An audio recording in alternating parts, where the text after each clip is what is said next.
Sergeant Bandit. Who's Sergeant Bandit? That's fun.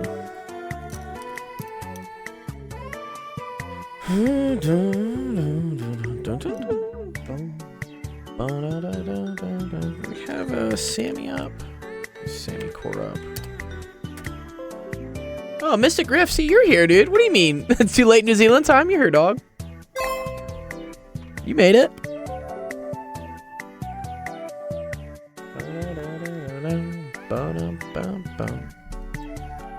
Ugh, need some water.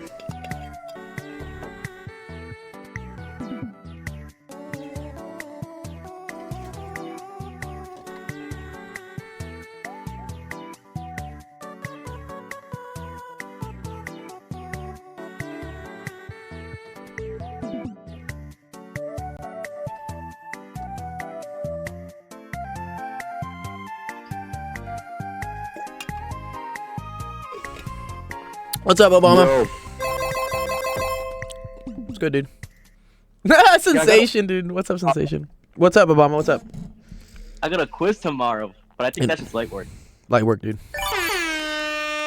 It's pre-calc. Pre-calc? Oh, yeah, you should be okay in pre-calc. Is it the stuff we've been doing, yeah? Yeah, I'm just gonna ask the question about like the ambiguous case because I'm still kind of confused with it. But oh, that's smart. Okay, yeah, you're good. Ambiguous case. That sounds good. What's up, Sensation? I still haven't learned the cosine. You still haven't learned what? The law of cosine or whatever it's called. I Oh, still haven't okay. learned that yet. You're not getting quizzed on it, or you don't know? No, it I still haven't learned it yet. Oh, you haven't learned it yet. That's okay. Yeah, I'll teach you the law of cosines. Law of cosines is easy.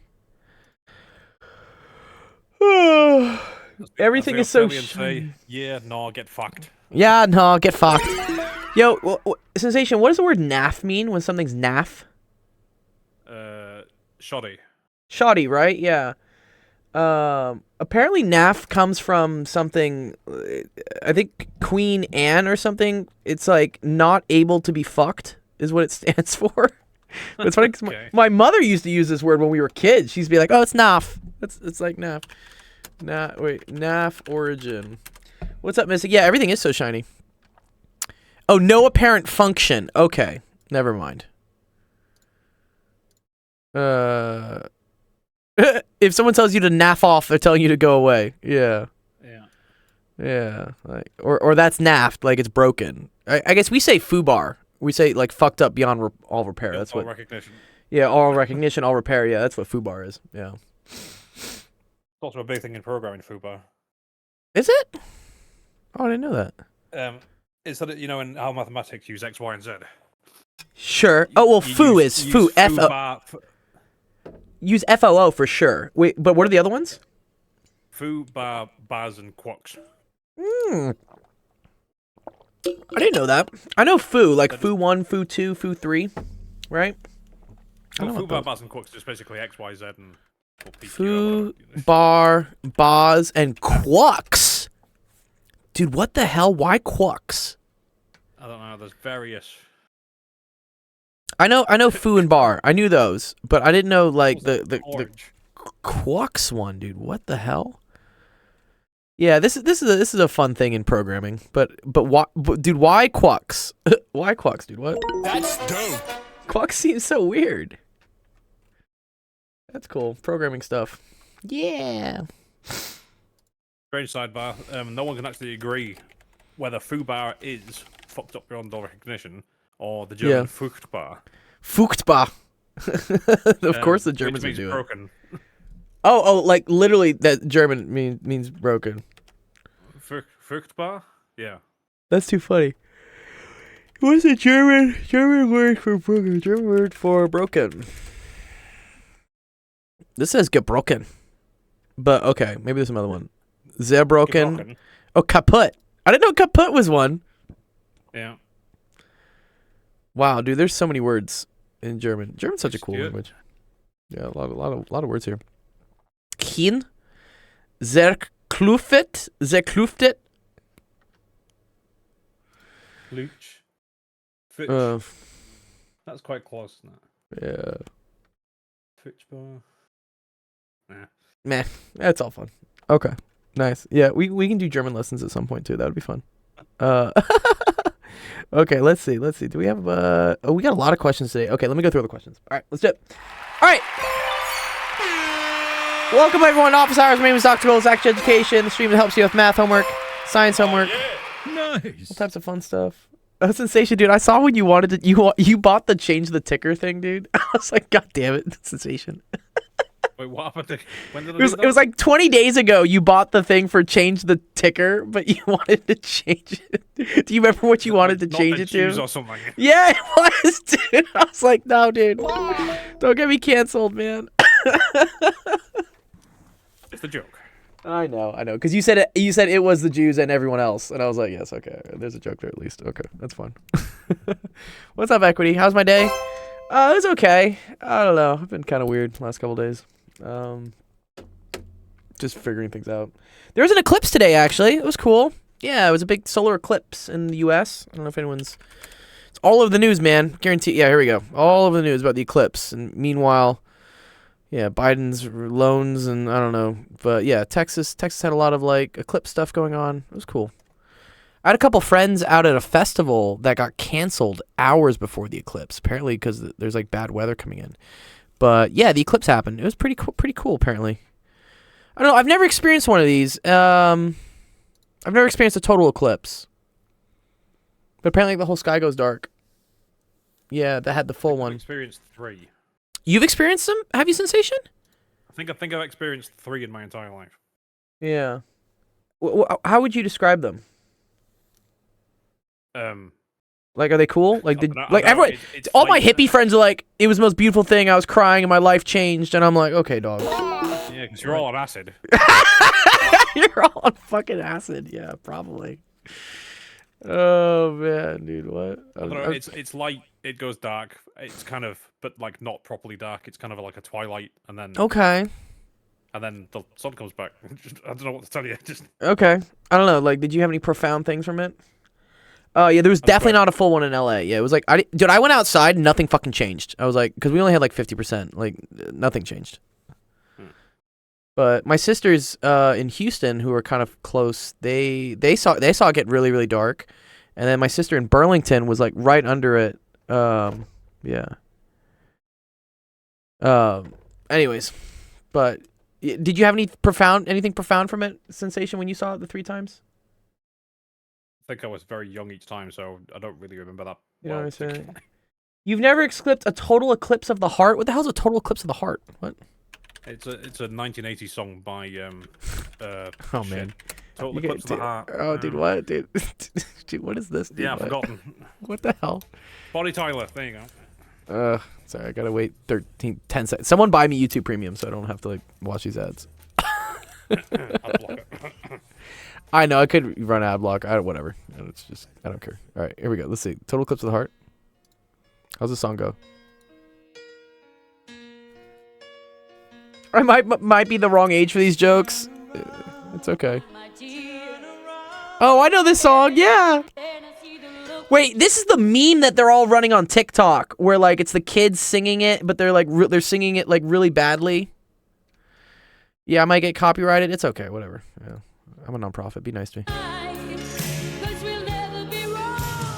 Yeah, okay, but y'all know where this meme comes from, right? It's the Total Eclipse of the Heart meme. This is the one I'm thinking about. Diary of a Wimpy Kid. This one I get seen put on like everything, dude. I've never seen this movie. I don't know. There's a really funny meme about it. Where's the? It, yeah, but this is the meme everyone.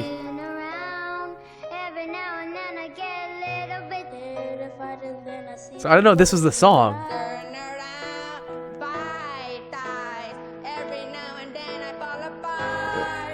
And then this kid like comes out and he's like singing like really well. But it's something where it's like it's juxtaposing like a bunch of things that are wrong, and then this is the thing that's right. You know, I don't know. It's like women with daddy issues. I don't know, multiple kids, and then it's just like I don't know, wholesome nice person or something. I don't know. Like, anyways, yeah, something like that. That's cool. I didn't know that was the song that the meme was based on. That's pretty cool. Abato says I might be the wrong age for these groups. No, it's okay. I'm 34. Sensation's like what are you 38, 39 or something? What are you 40? Forgot. Nearly 40. Let's just say 40. Nearly 40. Yeah. So we have some older people here, but you're right. Most of the students are like 15, so they probably don't know any of this. They don't even know the 90s songs, you know. that gets me even more. So why is my camera hub not working correctly? Can we go to this one? Channel action. Cotton Eye Joe. Cotton Eye Joe's another good one. Yeah. Oh shit. Bob has to leave by 3:45. Okay, here, Bob. Sorry. Let's do your question. Sorry, I just saw that. All right. What's up, Bob? Series. Yes, we're finally getting to series. So worried about series because my quizzes recently have been really bad on because of series. Yeah. Because they're asking you to figure out like where they like converge and whatnot, or whether they converge. No, it's not that. It's just like the problem she gives every time is like different. Like one time it's just like error bounds, and then next time like something else. Oh, okay. Error Just bounds like is always I've just been like rethinking it. it's always just like one more term. Error bounds is always just like one more term. That's all it is. It's just like she just gives us something where I wouldn't think about it to put on my cheat sheet, you know? Yeah, I don't know. It's always messing with you. Okay, it says if the curve y equals f of x, x is between a and b, is rotated around the horizontal line y equals c, where f of x is less than c. Find a formula for the area of the resulting surface. Isn't this, bro? What? Isn't this just volume of revolution or surface area of revolution? Is this not? Yeah, it is. How's this a question, dude? What? Okay, I don't know. So I Okay. just put A and B and then write random curve on. Yeah, right. Let's just say whatever. Random curve between A and B. Okay. So this is like Stop drawing A. dicks on the ground. Stop drawing dicks, dude. It's always drawing the dicks. Damn it. Okay, this is B, right? Uh-huh. Okay. And then but f of x is always less than c. Okay, so they're saying that there's this. One sec. There's this. Oh, so rotate above. There we go. Yeah, y is equal to c, right? Okay. Yeah. So the area. It's Isn't that just integral from a to b, and then it's 2 pi times whatever like this radius is, right? Which would be c minus f of x, think so, yeah. right? And then it's And then times the dx. Oh, but no, yeah. You're right, Bob. times something else. Yeah, it's times this. It's the square root of like 1 plus f prime of x squared Wait, what's dx. What's that? Because yeah, so basically what we're doing here when we're doing like 2 pi r, right? We're building a bunch of like circles, right? And I'm just taking the circumference of that circle, right? As I start adding them up around here. Okay. Yeah. The issue is I would love to just say that it's just dx, right? That I just take whatever this is. The problem is that as we go along this curve, we're technically doing this. We're not moving in terms of dx. We're moving in terms of what's called ds. I know. Wait, what's DS? Right. Well, ds is like the arc length of this. It's like the infinitesimal like arc length part. Oh, this is the what arc length thing. Yes. So I believe it's this. Is what it is. I Let me believe check that. my arc length formula. Is that the arc length formula? Yeah, I think it's square root of 1 plus f prime of x squared. Yeah, if it's just going across x, right? Yeah. Yeah, because I think so. This gets you right the circumference, and then this gets you like the arc length width part, like in order to stack them all up together. So the 2 pi's because of shell method, right? Yeah, I guess it's a shell. Yeah, it's a shell. And then the c minus x is because I see the c minus f of Well, x. because that's the radius, right? The radius is c minus f of x technically. Yeah. Okay, I see that. But this has nothing to do with fucking series, dude. What? Confused. Yeah. Wait. If the y equals c was below f of x, would it be c plus f of x? It would be f of x minus c. F of x minus c. So I switch it. You say if it was down here, okay, yeah. then it's f of x Yeah, minus I c. Yeah. You just need to Okay, I like see. basically like split that out. 1 sec. Okay. I have the check for it. Let's just check 1 sec. Yeah, I have it. Just check if I'm fucking. Yeah, I'm right. I'm right. I knew I was right. I knew I was right. Broken clock's right twice a day at least. Yeah. This is Thank you. this is the final answer here, Bob. But yeah, Okay. 2 Which- part. Yeah. basically what Same we wrote. thing. Cool. Nice. Good shit, Yep. dude.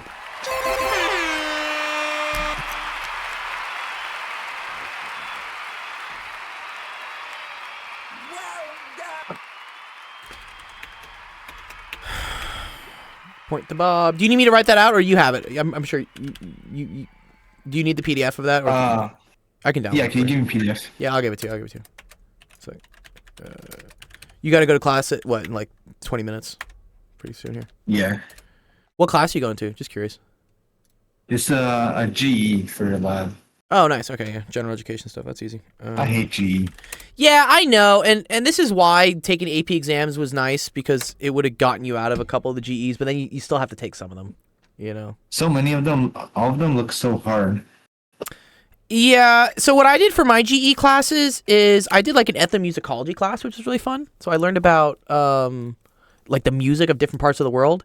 And all that stuff is just writing essays, which at y'all's age, dude, you can just chat GPT fucking everything. Like what? Like Yeah. you guys have so many like tools to write essays now. I had to like go to a library and like find references and shit, dude. Like sucked, dude. Like what the fuck? I was just thinking how. I was just talking to someone today about our math homework. I was like, imagine doing this back in the 90s or something. Yeah. And then you have to like, there's no internet to like find formulas or anything. You just have to know it. Yeah. Or you have to use integral tables. Like y'all. Okay, Oh, some of you yeah, guys, that. so many of you guys don't know what like Wolfram Alpha is. And I'm Yeah. like, yeah. Well, I was working with a student the other day. We were going through one of their physics assignments, and they were like, "Oh, use Wolfram Alpha or an integral table to do this." And the girl didn't know what either of those things were. She's like, "What's an integral table? What's Wolfram Alpha?" Really? I was like, "Yeah." I was like, "So, integral tables is how we used to do integrals when we didn't have Wolfram Alpha, and Wolfram Alpha is how we do integrals when we don't want to do them like numerically, or we don't want to do them symbolically." Yeah. Now there's like an integral calculator. It shows you like all the steps. Yeah, exactly. It does. Sensation, dude. Pope says he's reading. He says, "I read that nicotine damages your brain." Yeah, all drugs damage your brain eventually. But you know, pick and choose. Anyways, good shit, Bob. Enjoy your GE class, dude. Thank you. You're welcome. Hopefully. Yeah.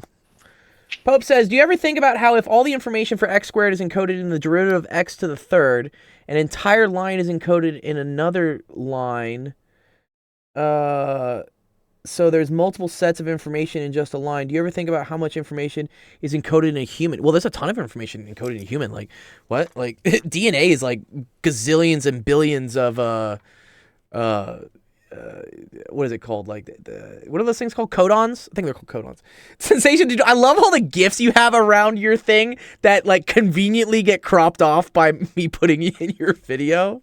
It's fucking hilarious because I would love to, like, actually include those. But, yeah. It's just how it works. Equity says, "Doesn't it slow down brain growth? That's why young people shouldn't do nicotine." Yes, definitely. Yeah, young people should not do any drugs. I'm a big advocate for that. You know, if y'all want to like go try substances, do it when like you're older, in your 20s or 30s, when you at least have a fully developed brain. You're just cutting yourself short at your age if you're doing it young. And I know it's tempting. I know it's peer pressure. I know kids are like, "Hey, you want to hit this cart?" or "Hey, you want to hit this jewel?" I get it. You want to like look cool or some shit, but like you're just gonna get dumb. Like, don't do it. Wait until you get to me and Sensation's age, and then you can do whatever you want. You know, get to college first, please. That's what I say. I think your brain is always still developing, so it's a myth. If you're older, it's okay. It is. Your brain is always developing, but I mean, what they call like fully developed, I think happens at like 23. I mean, again, I'm not. My dad's a neurologist. You know, that's who I really should ask. I should get my dad on the show here. Let's say, what age does brain fully develop? I think it's like 23. Yeah, mid to late 20s. Yeah, right, mid to late 20s. Yeah. But you are right, Pope. You know, when people say like a glass of wine a day is healthy for you, that's a fucking lie. All alcohol is poison at some point, but you know, life's about enjoying poison sometimes. You know, as you get older, Everything's poisonous. everything Quantity. causes cancer. The fucking sun causes cancer, man. You go out in the sun, you'll get skin cancer eventually. You know, You just gotta I choose. I was having this conversation with someone the other day, and they were like, "Right, how is everything poisonous?" I was like, "Well, you can still drown. You can still drown. Yeah, water's poisonous. You can, well, technically, you can still get water you can be poisoning. either- Yeah. Yeah, you can. What's it called? Hypo or hyper. Oh, I know. hydrated. Yeah. What's the overhydrated thing? Fuck. Oh man. Hyperhydration. Hyperhydration. Yeah, but there was another word for it. Everything is not poisonous, but I hear this line a lot as an excuse for doing brain damaging things. Well. Everything is poisonous. Oranges in great quantities is poison. Yeah, everything is. Yes, exactly. Yeah, I agree, Pope. Yeah, you shouldn't use it as an excuse to be like, oh, well, I should do anything. Yeah, like don't do heroin or something. Like chill. But like, Finding a vein. sleeping is poisonous too, man. You sleep too much, not good for you either, dude. Like, cause then you're sedentary. Then your body like doesn't like develop muscles or have cardiovascular activity. Like, yeah, there's a lot. Oh, Taco Cat, do you have a new Twitch? That's pretty cool. Yeah, there's no excuse for things. I agree, Pope. There's no excuse, but live a little. It's okay. That's what I try to like. Kids are gonna be kids. Kids are gonna fucking do shit whether I say things or not. And I think if I come off being more realistic with like how the world works, they're more likely to listen to me. That's how this works.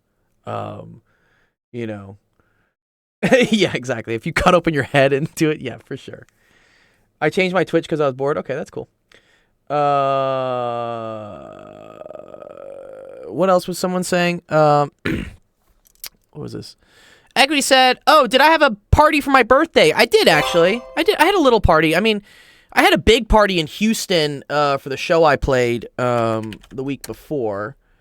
That's here. I'll show you guys. I had some fun stuff here. I'll put my Facebook on there. You guys can have my Facebook. I don't care. Where was it? Where's my profile? Happy birthday, by the way. Oh, thank you, Sensation. Appreciate it, dude. Yeah, it was on Friday. Yeah, it was good. But like, yeah, the weekend before I was in Houston performing a show.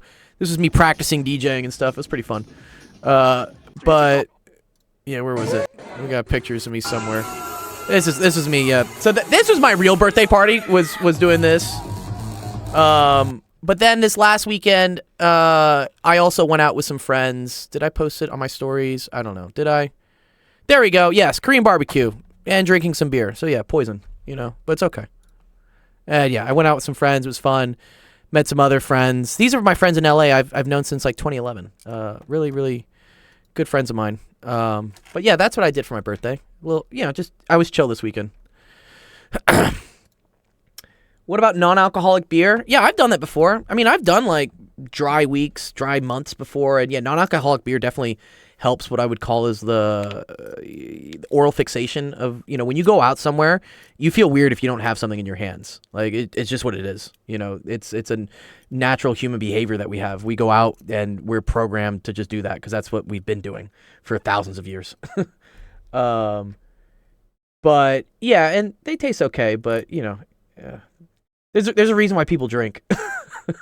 If you've ever been to a physics conference, everyone has these what would I call it, like inhibitions, I guess, to be social and things, and it definitely helps loosen people up to be able to talk to each other. Common sense tells us that we would have a better time if we don't damage our brain cells. Sure, but it's not any fun. Also, like, have you seen how this generation works, man, dude? It's all fucking instant gratification, dog. Do you see how TikTok works? Bro, what? Yes. In terms of drinking. Yeah, what's up? The Japanese take it way too far. I agree, dude. I have some hilarious videos of me in Tokyo. Like, they fucking go hard. But yeah, go on. It's like mandatory. So you finish work and it's like, oh, we're all going out drinking. Yeah. And you have to say yes. Yeah, otherwise it's like rude. It's more than that. It's you will get ostracized, and so you have to go drinking like 5 days a week, and you've had enough. Yeah, you're just like, I'm done, but they're just like, no. Pope says you shouldn't. Yeah, go on, Sensation, go on it. You're good. No, I'm talking shit now. No, it's okay. I got someone interesting in the chat, dude. I'm curious about this now. Sorry, I do have to help kids with math and science questions, Pope. If you want to talk more about like drugs and alcohol, totally fine to do it on like one of the AMAs. I have opinions with it, but yeah. But yeah, let me help the kids first.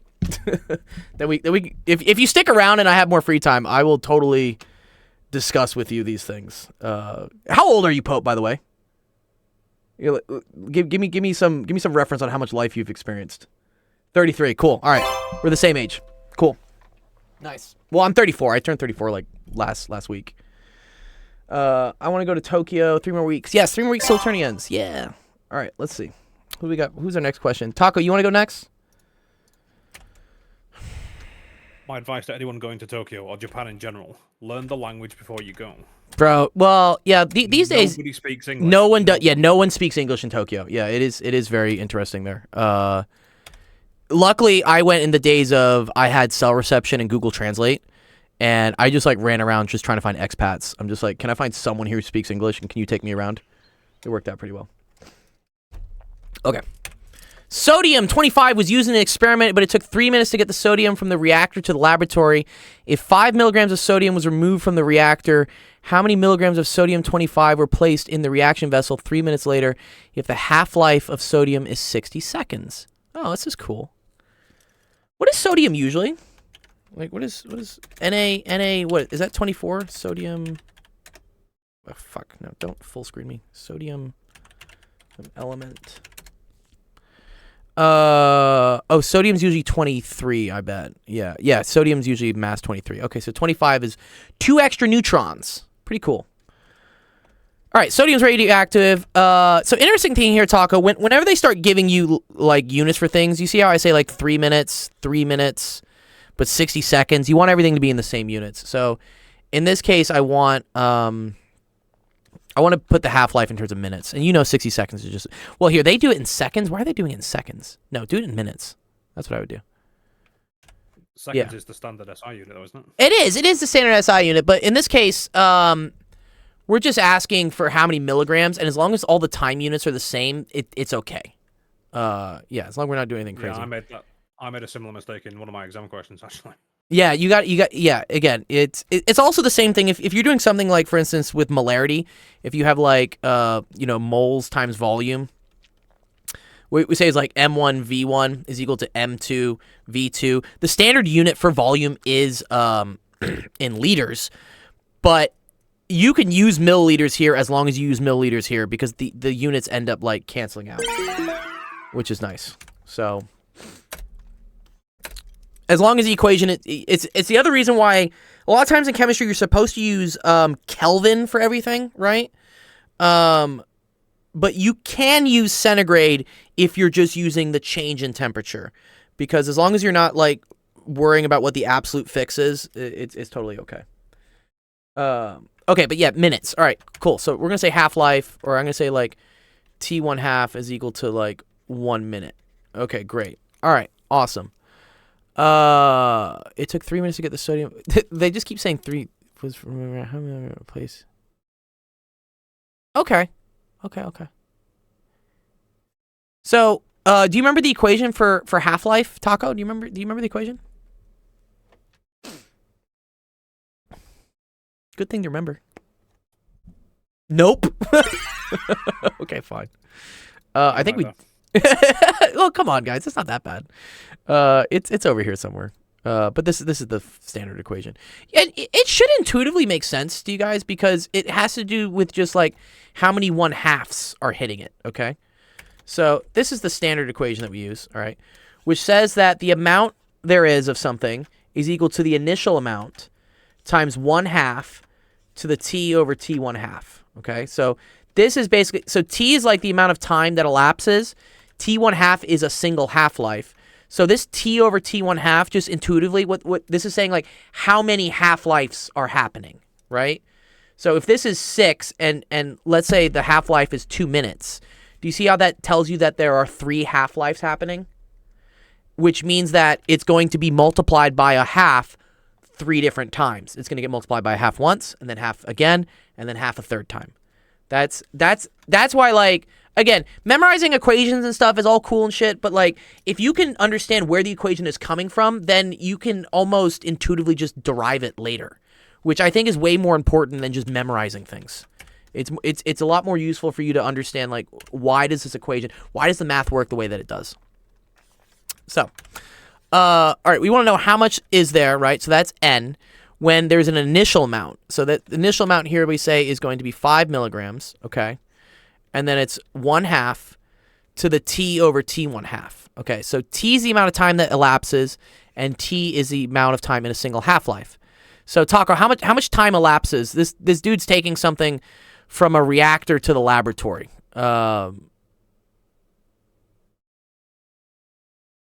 It's interesting that he says reaction vessel. This is something that's in the lab, is what he's supposed to be saying. 3 minutes. Yeah, good, exactly. So this is 3 over, and then a half-life, right, is 1 minute. Okay? So, yeah, this is just going to be 5 times 1/2 to the 3 over 1, which is the same thing as 5 times 1 over 2 to the 3rd. Okay? And 2 to the 3rd is 8. So this is just going to be equal to 5/8. No, this is 1 over 8. So yeah, which, if you remember what an eighth is, so 1/8 is equal to 0.125. So this is going to be 0.625, and then what were the units? Milligrams. Nice. Yeah, there we go.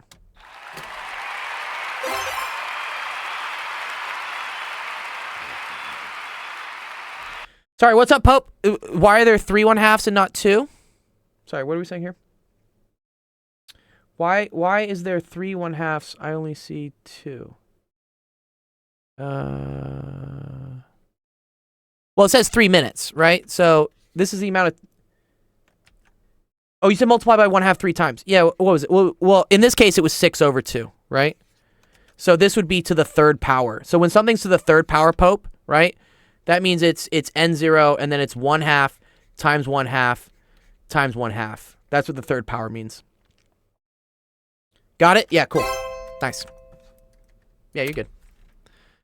Always ask questions if things are confusing or don't make sense, because I guarantee you someone else in the fucking crowd doesn't get it either. You know? And that's the whole point of this, is to, you know.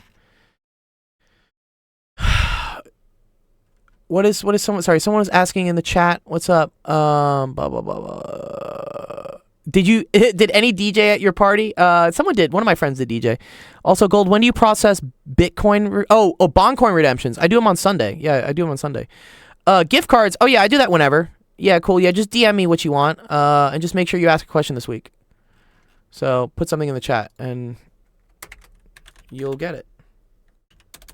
But nice. Okay. Who's this go? This goes to Taco Cat. Wait, Taco.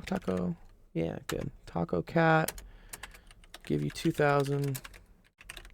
Yeah, the coins I process every Sunday, just because there's so many things that happen, and it's better for me to just do it all in one go. So, it saves me time. Someone was actually, you know what happened here, Sensation, dude? Someone hit up my my DMs. And they were asking if I had an internship position at Actual Education. I was like, what internship? What do you want an internship for? I mean, like, I'll always take the help. Like, if people want to just help out, you know, totally cool. So I asked him what type of internship position he wanted, and he said something in HR. And I was like, what? HR? I don't have enough employees for HR yet. HR is the last fucking thing I hire. Taco Cat says, what's an internship? Okay, yeah, cool. So that's a good question. Internships, depending on the state, are usually unpaid, first off. And what they are is they're a way for you to get work experience without like a company having to commit to hiring you or paying you a lot. So for instance, when I was in college, I did many internships in physics labs because, you know, you do an internship because you don't really know much. So no company really wants to hire you because, like, why would they hire you? But you need to get experience somehow. So an internship is a way for you to get experience and for a company or a lab or someone to be able to get you to work for free, basically. In California, actually, internships have to be paid, but it's like a very low amount. Internships would definitely go on your resume. Yes, 100%. 100% Taco. Yeah, they would definitely go on your resume. And they're great to have. So for instance, if you wanted to work for like a motorsport company, like say you wanted to work for Ferrari or something, having an internship at something like Ford or Chevy or somewhere like local, some other like automobile place would be a great thing to have on your resume so that you could go work for someone else. Yes, it would go into work experience, 100%. Yeah. I think I have one sec. I probably have a picture of my resume somewhere. One sec. Let me. Have you guys seen what like a resume is? One sec. Where would I have this? While you're doing that, it just occurs to me that What's our up? degrees usually have a year in industry built into the degree. Oh, like you have to do an internship. Oh, that's cool. I mean, that makes So if you're sense. if you're doing a master's, it's like 4 years, but there's plus 1 year in industry. Oh, okay. Do I have my Khan Academy resume? Who did I do? IXL resume. Why is Resume it called a Ross. resume? Yeah, why is it called a resume? It's probably a French term or something. Resume? I don't know. The British term is curriculum vitae. Oh yeah, CV. They call it a CV. Yeah, exactly. So I mean, this is an example of my resume. I think I submitted this like a bit ago, but there you go. There's my phone number if you want. I don't care. But yeah, work experience. This is where I put down companies I've worked for, right? So this is the educational startup I work with. Actual Education, that's what I do with you guys. That's a work thing. And then Wizant's like a private tutoring company that I've been doing for 10 years and stuff.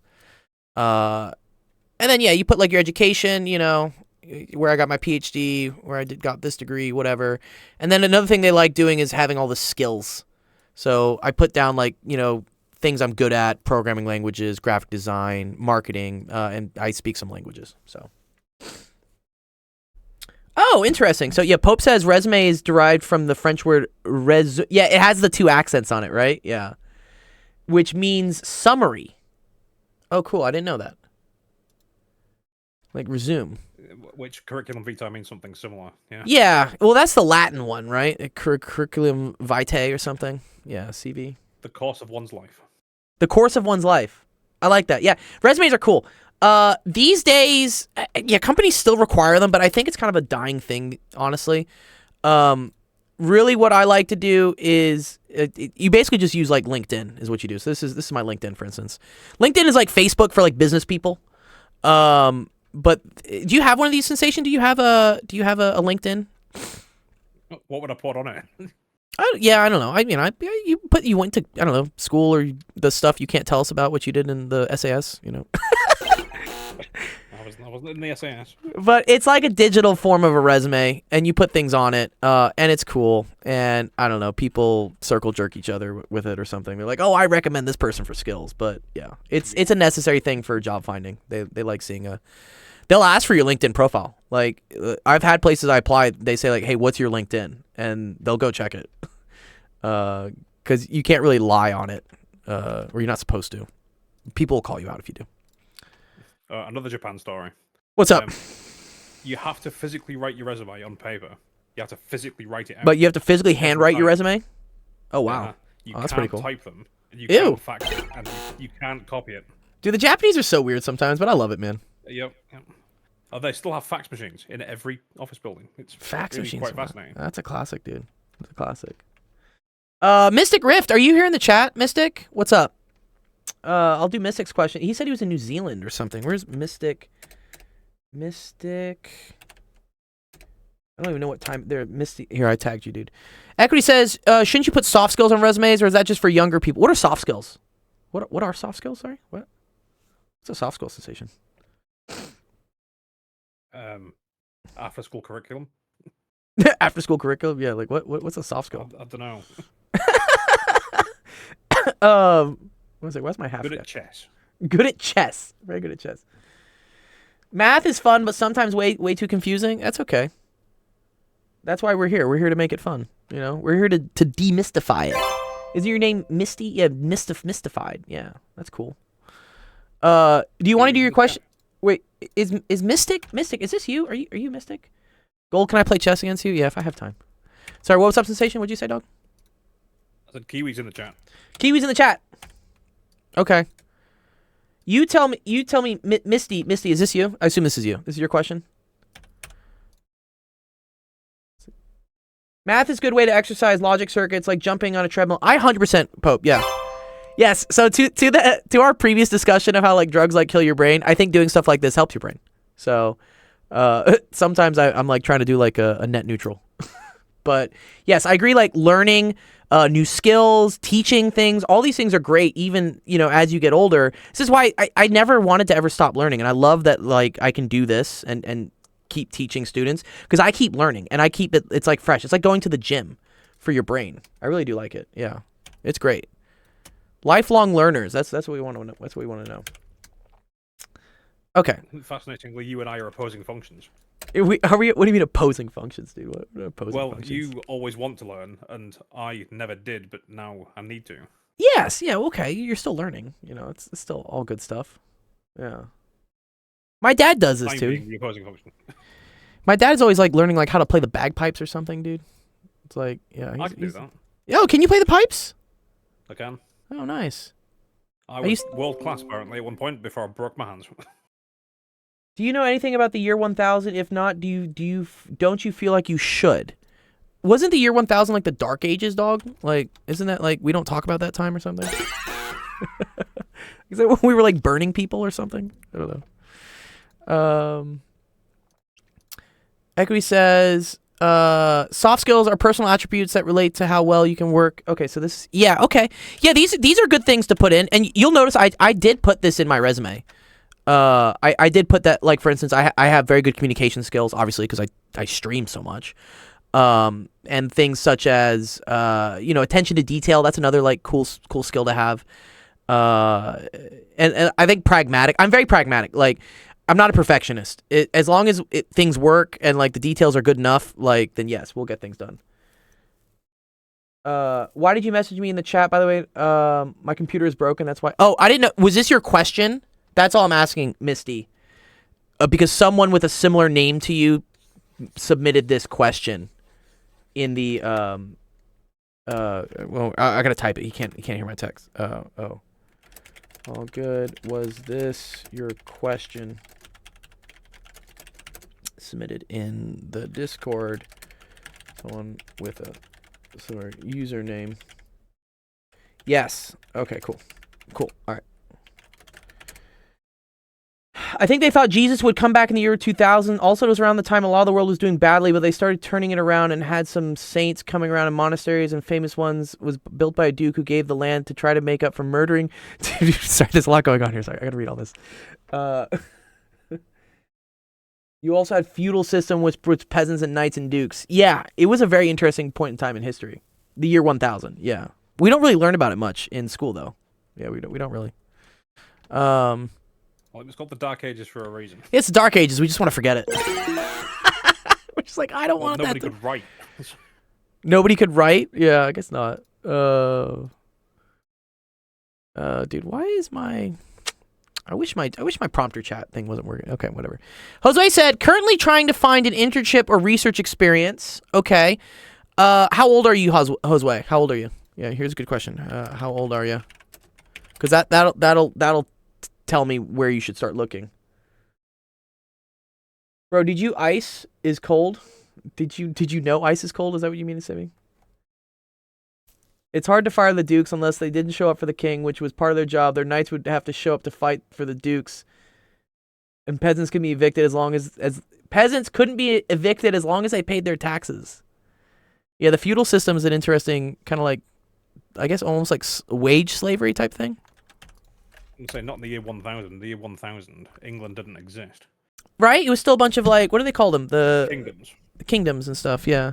That's why it became like the All United the Kingdom. Regions that exist now are as a function of the kingdoms as they were.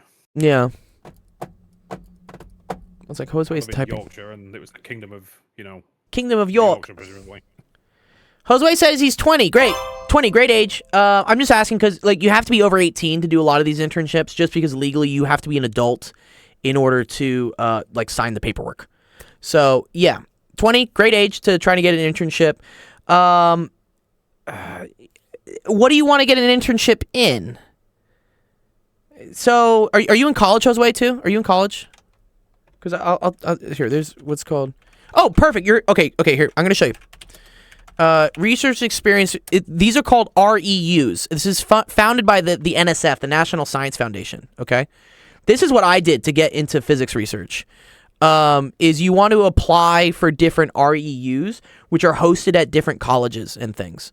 So here, I'll give you. So here you go. There is a website right there. It's funded by the U.S. government. You know, like look, an official website of the U.S. government, and they have it in everything. You know, like so. For instance, I did an REU in physics, so you can go here and then it'll list a bunch of different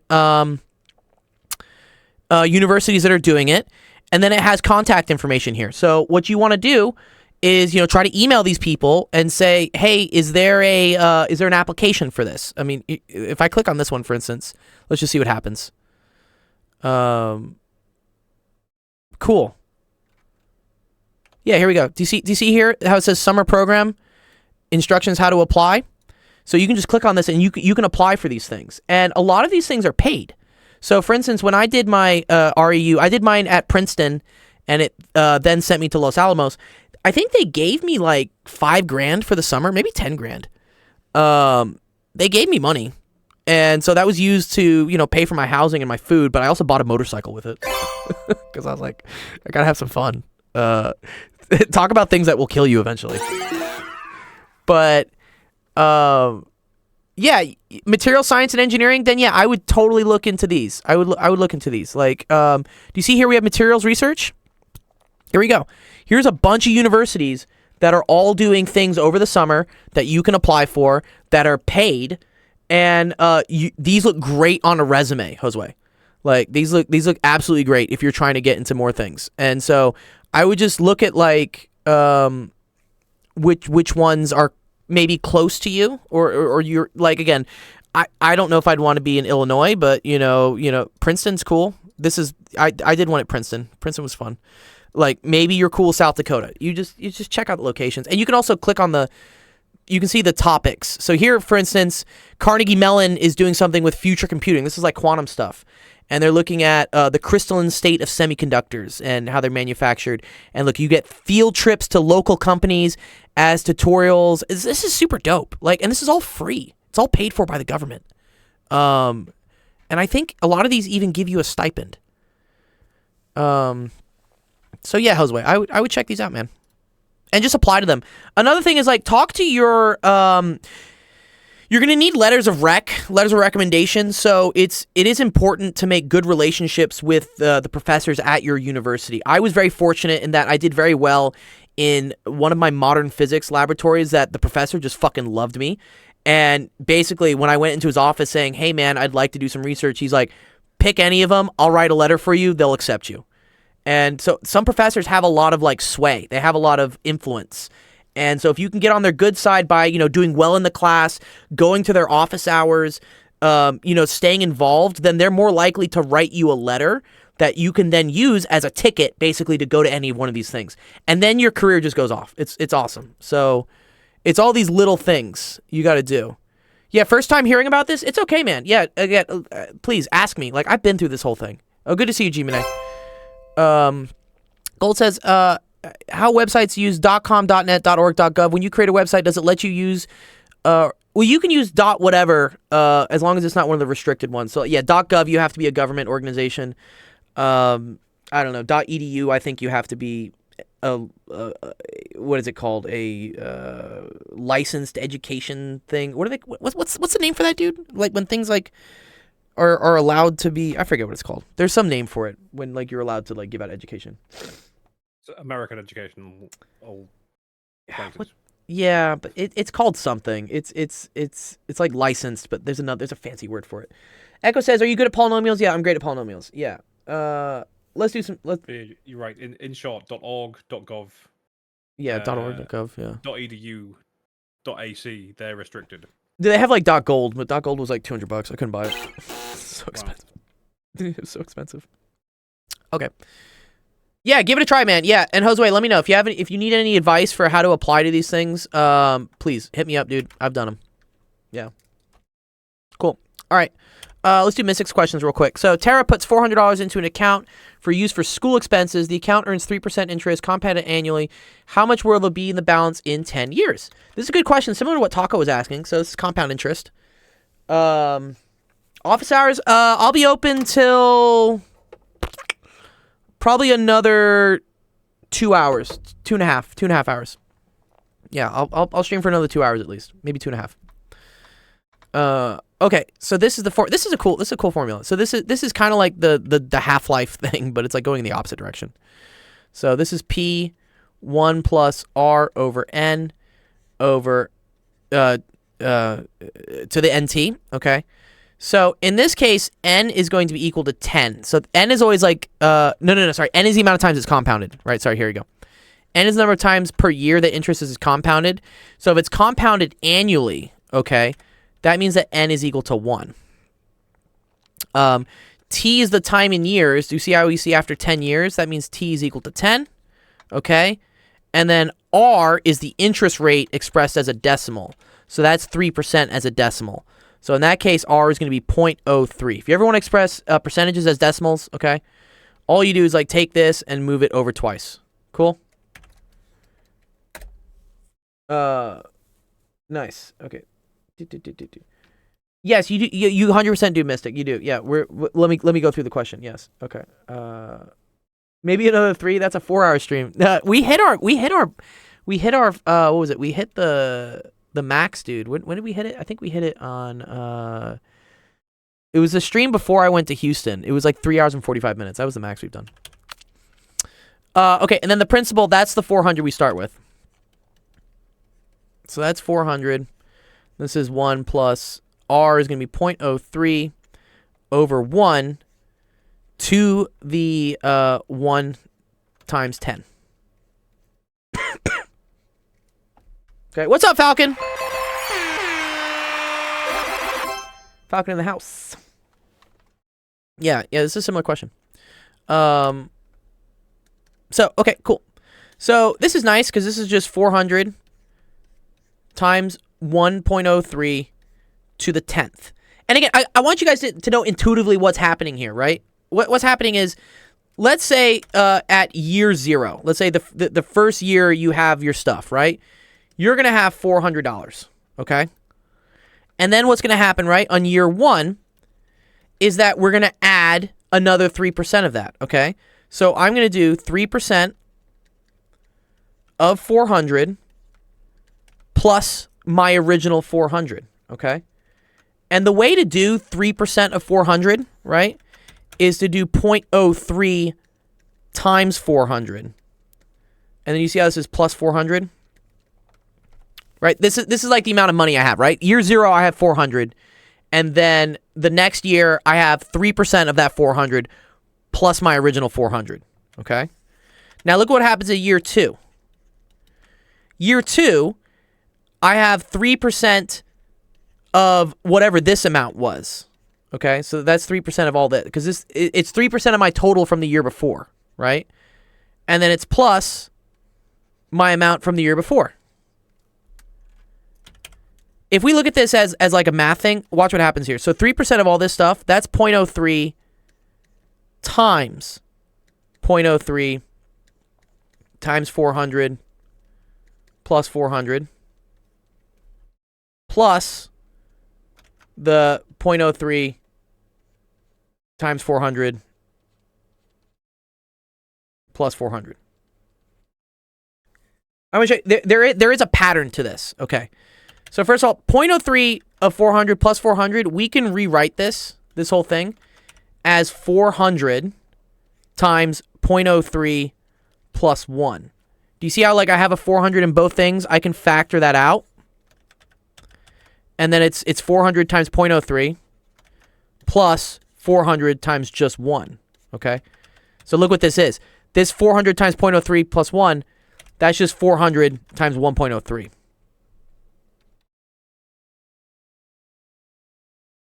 Okay? So now, in here, right, this is 400 times 1.03 plus 400 times 1.03. But this was the 3%, okay? You're going to see, there's actually a pretty cool thing to this. Okay, so watch. This is 400 times 1.03 plus this, right, which was, 1 sec.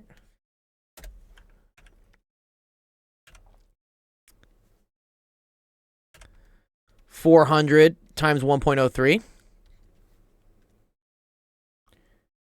Notice again, I have like the same thing happening, right? See how I have this times 0.03 plus this times basically 1? This is the same thing as 400 times 1.03 times 0.03 plus 1, which is the same thing as 1.03. So you should notice a pattern here. Do you see how, like, after year 2, now we're taking our 400 and we're just multiplying it by 1.03 like 2 times? Whereas here for year 1, we just took it and multiplied it by it once. That's exactly where this equation comes from. You take your original 400 and then you multiply it by 1.03, and you do that the number of times that this thing has been compounding, which in this case is 10 years. So that's where the equation comes from. It literally just comes from this. So, anyways, we can calculate this. Where's my calculator? Oh, where's my How is calculator? it slightly different? What's yours? P to the sub 0 Mm-hmm. equals P to the sub n Yes. times 1 plus rate over 100 Okay. close brackets to the nth power. Okay, so that's if something is compounded annually. So they were simplifying this part here, right? They got rid of the 1. And then they were doing rate over 100, which converts percentage into decimal. Okay? And then they are also assuming it's only compounded annually, so they got rid of this. So then it's just to the t. You said it was this, right? You said it was p is equal to p0, and it was 1 plus rate over 100 to the t. Is that what it was? Or the nth power, yeah. Yeah, nth power, t power, whatever, yeah.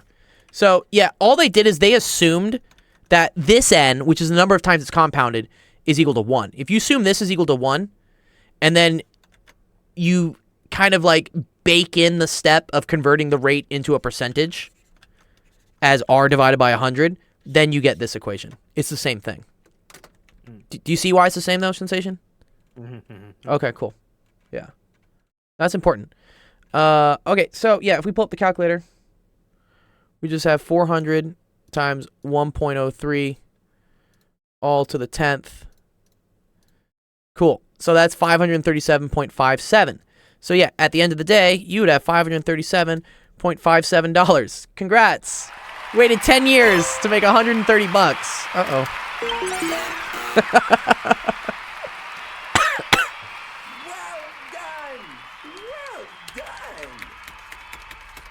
Save Missed something, it. save regularly. Yeah.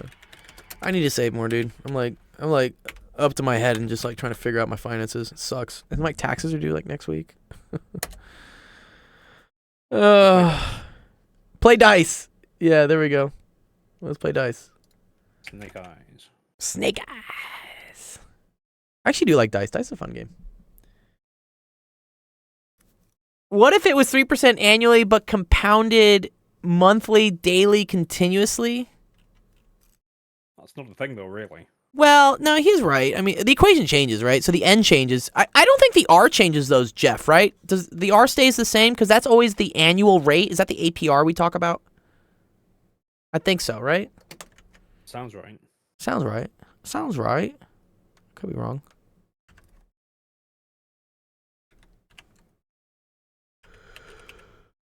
Annual pro rata. Well, 3% annually isn't 3% monthly. Yeah, we've been over this, right? We don't know, like, which way it does that, right? Well, 3% over 12. Yeah.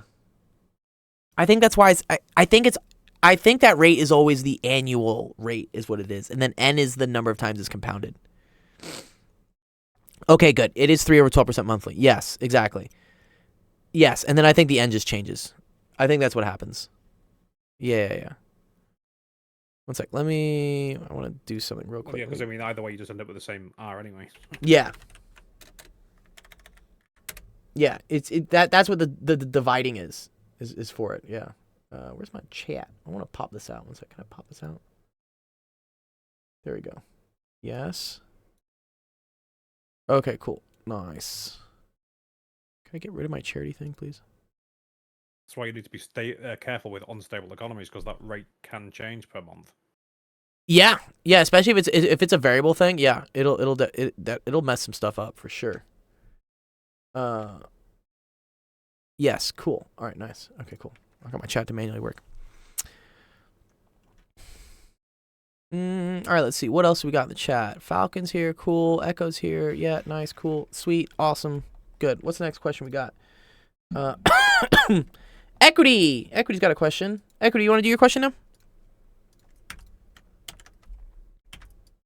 Ooh. Ooh, write the function using different bases. This is fun. Love this. Okay, cool. Okay, so it says consider the function f of x is equal to 16 to the x, right? Okay. Write the function using a base of 4. So what base is this right now? All our bases belong to us, right? Yeah. What base is it in? 16. Yeah, base 16 it is. Yeah, 16. So how would I write this in base 4?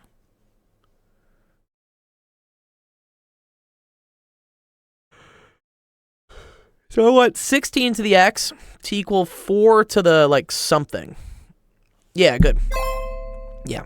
So the cool thing here is, right, you can write 16 as 4 squared. And then 16 to the x is 4 squared to the x. But a good exponent rule you guys should learn is that exponent to an exponent multiplies. So this is 4 to the 2x. Yeah, good. 4 to the 2x. Okay, very cool. What about using base 2?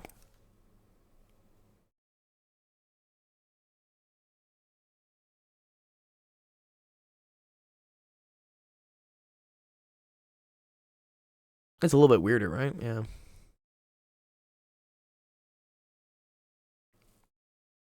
Swap the 2 and the 4. Yeah, exactly, yeah. So 16, right, is the same thing as, 4 times 4, which is the same thing as 2 times 2 times 2 times 2. So this is 4 2s. So this is 2 to the 4 to the x, which is just 2 to the 4x. Nice. Yeah, that's easy. Explain how you can determine if these functions are the same equation. I got 12 questions. Would you be fine to do all 12 of those? Not all 12. You can... I'll do some of the harder ones so that basically, I won't do your homework. That's kind of my one thing. I don't do your homework on the stream, but I will teach you enough of it so that you can do it yourself. If that takes 1 or 2 questions for you to get it, totally cool. But yeah, don't dump 12 questions and be like, do all of them. Dump them and I can see like which ones would be the easiest, best to do. Okay, explain if you can determine... What were you going to say, Sensation? Bring the answer sheets. Yeah, bring the answer sheets, yeah, if you want. Yeah. So Equity, do you know how you can determine if these functions are the same? How do we determine if they're the same?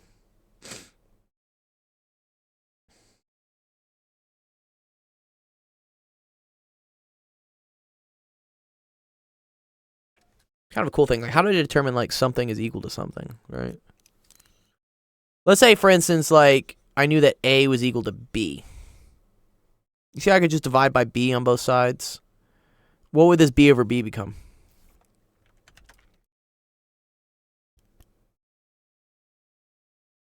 You don't know? Well, B over B is just 1, right? You take something, divide by itself, it's just 1, right? So, something divided by something, if they're the same, yeah, A over B should just be equal to 1. So if I want to see if these two things are the same, right, I can just divide them by each other and just see if we get 1. So I'm going to do 4 to the 2x over 2 to the 4x. Or are we talking about the last question? Well, I'm talking about this, right?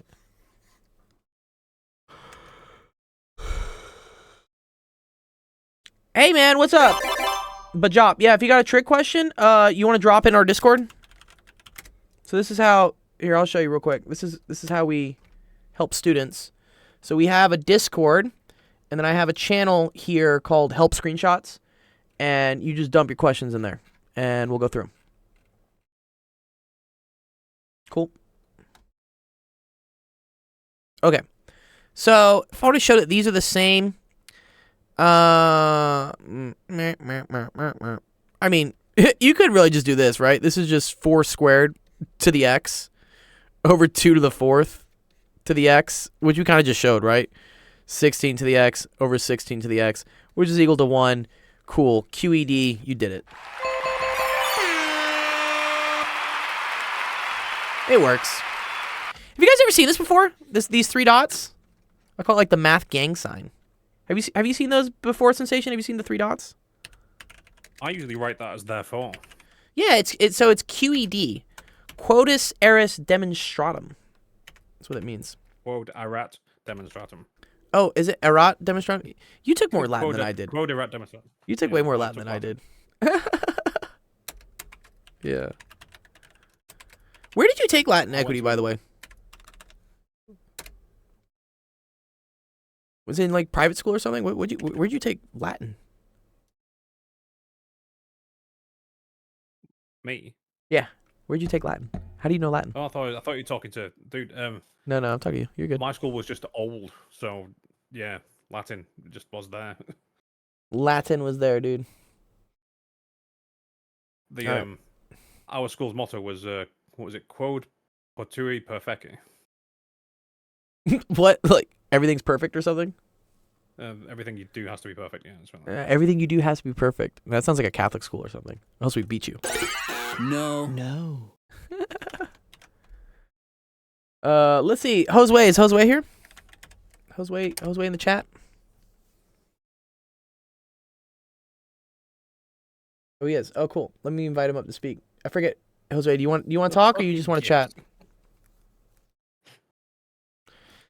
Nice. Okay, cool. Yay! More physics. We love physics. Okay, which one do you help with? Either one? Well, the third one I'm like already kind of done with it, but it's just like I guess like understanding it more completely, or, like Okay, let's. better Well, understanding it. I'll run through both. You're good, man, dude. Okay. All right. Cuber says, "Gold. Did you know the world record for pi is 105 trillion digits? Damn, that's a lot. Like the world record a computer has calculated? Probably. Okay, describe the motion of an object for which the acceleration is the same direction as the object of the motion. Okay. Like something that's like speeding up, I guess, right? Like if something is Yeah, moving well- and moving this direction and it's accelerating, then the velocity is getting faster in that direction, so it must be speeding up, right? In the same direction, yeah. That's what I said. Okay. So well, Like yeah. the force applied in the same direction. It's like Yeah, you could the net force. You have to say the net force, right? Acceleration force. is always net force, yeah. If you want to be like particular, right? It's F net is MA. Okay, what about here where the acceleration is opposite? Wouldn't that just be like a negative? Yeah. Like So I think this is something that's like slowing down. When they say describe the motion of an object, they want like the real world description of like what's happening, you know? So, I mean, the classic one, right, is if you have an elevator that's moving up, but it's like slowing down, then the change in velocity is negative, right? So the acceleration is downwards. Mhm.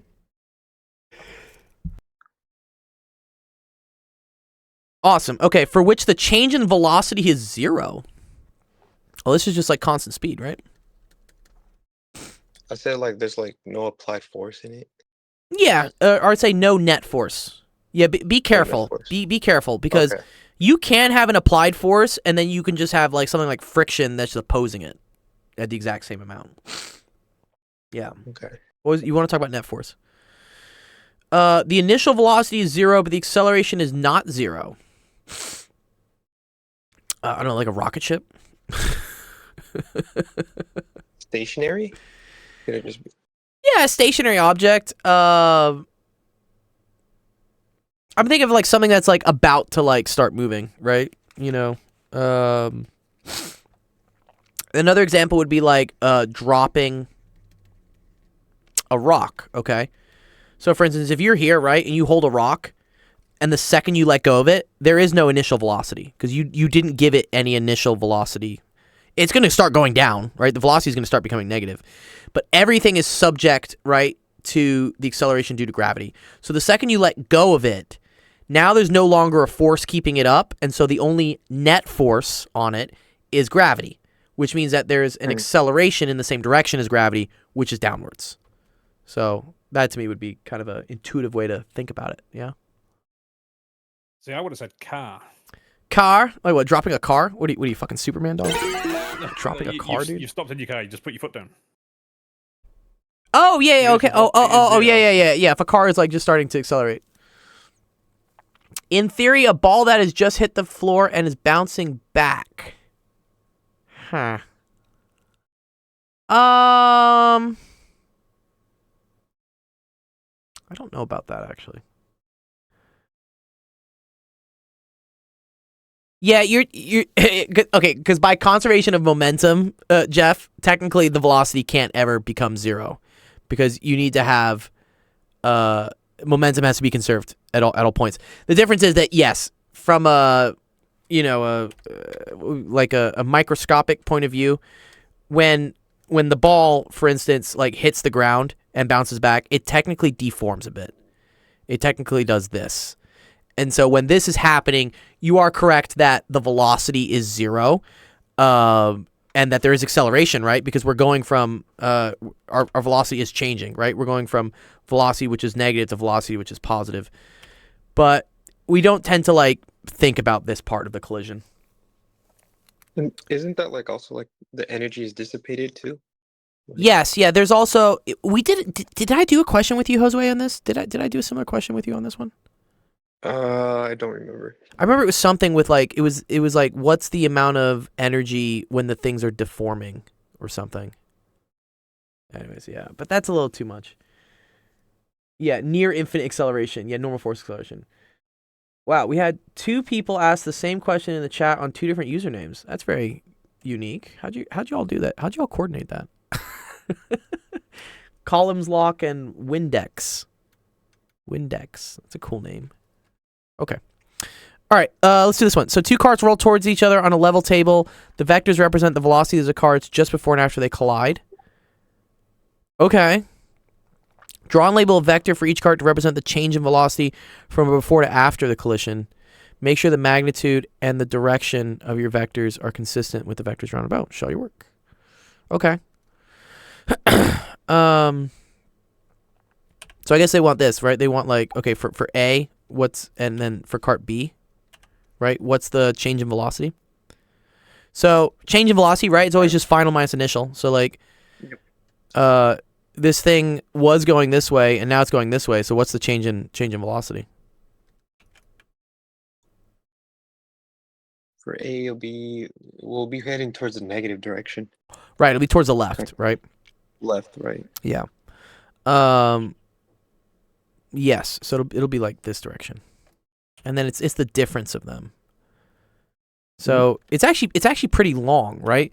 Because it had to go from here all the way to 0, and then it had to go this direction. So it's actually a pretty big number, magnitude-wise, right? This is going to be the length of this. For instance, the length of this acceleration is going to be like this plus this.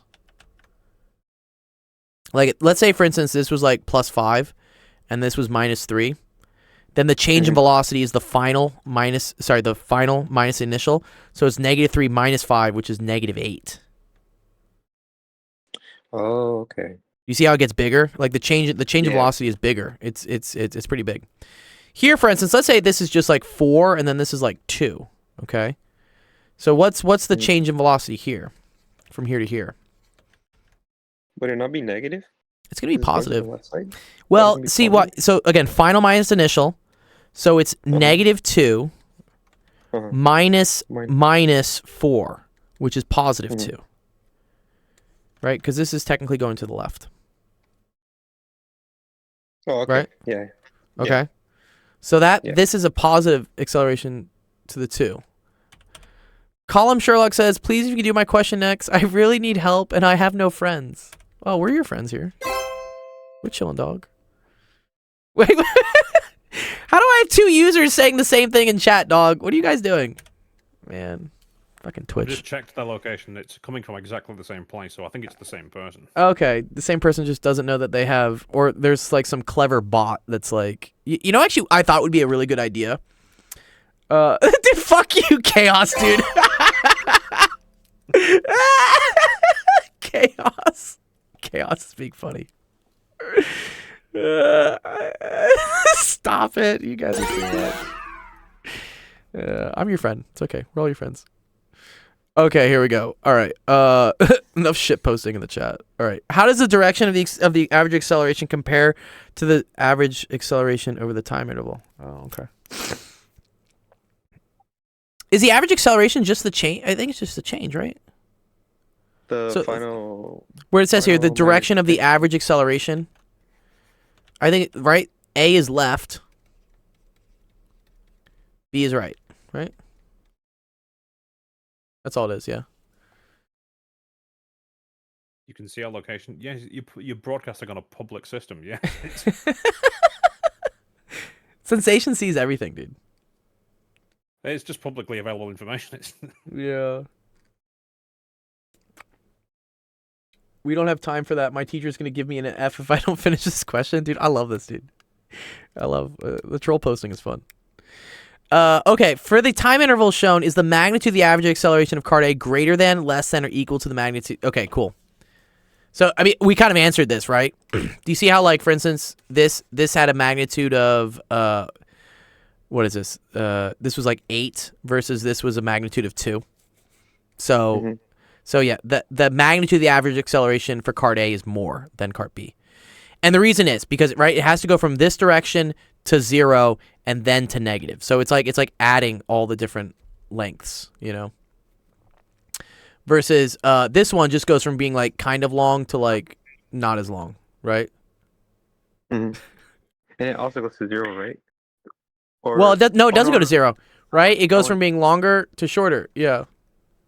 Okay. Dude, who are all these new The people only in my reason chat, that- dog? The fuck are these people, dude? What? It's not me.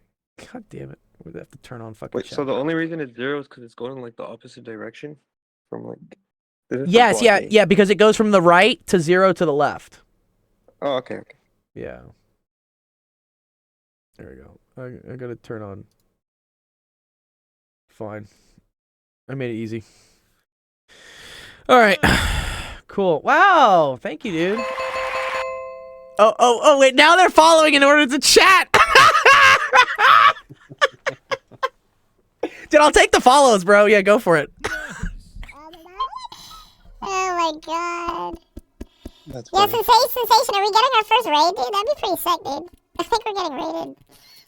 I fucking hate raids. You fucking hate raids? I think raids are great, dude. Look at that. I'll take that. No. Hate raids. Oh, hate raids. Well, at least they're just asking for math help. Yeah. It's a very interesting way to get my attention, though. Anyways, Before Dudicus bails out, what's up? would the Suvat equations be useful under these conditions? Yeah, yes, they would. Yeah, Suvat would be very, very useful because, I mean, that's how you would figure out, for instance, the acceleration because, and actually it comes from Suvat, right? So if we look at, what is it? I'm trying to think the Suvat one you guys, well, let me pull it up. Sorry. Suvat equations. Alcatel phone. I have no clue what's going on because I have everything muted. Okay, whatever. I'll take the follows. This is the one. This is the one you want to use. It would be this one. Okay, so this is like V final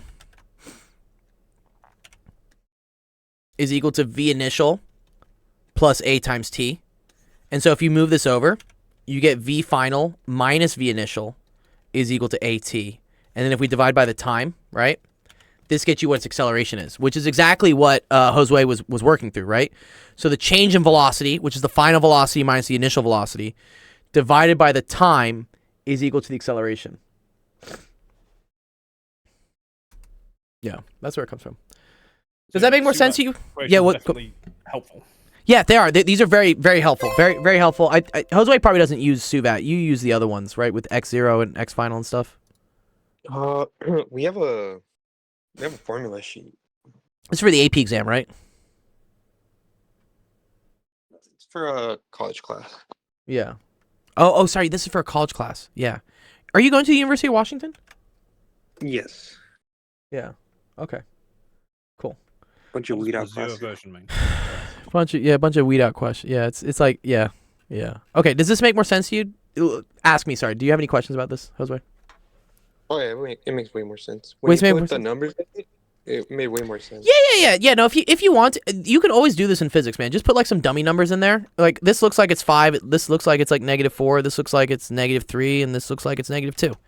And then if you start doing the math, you'll start seeing that like, hey, it just works like that. Cool. Yeah. Nice. Good job, dude. Thank you. You're welcome.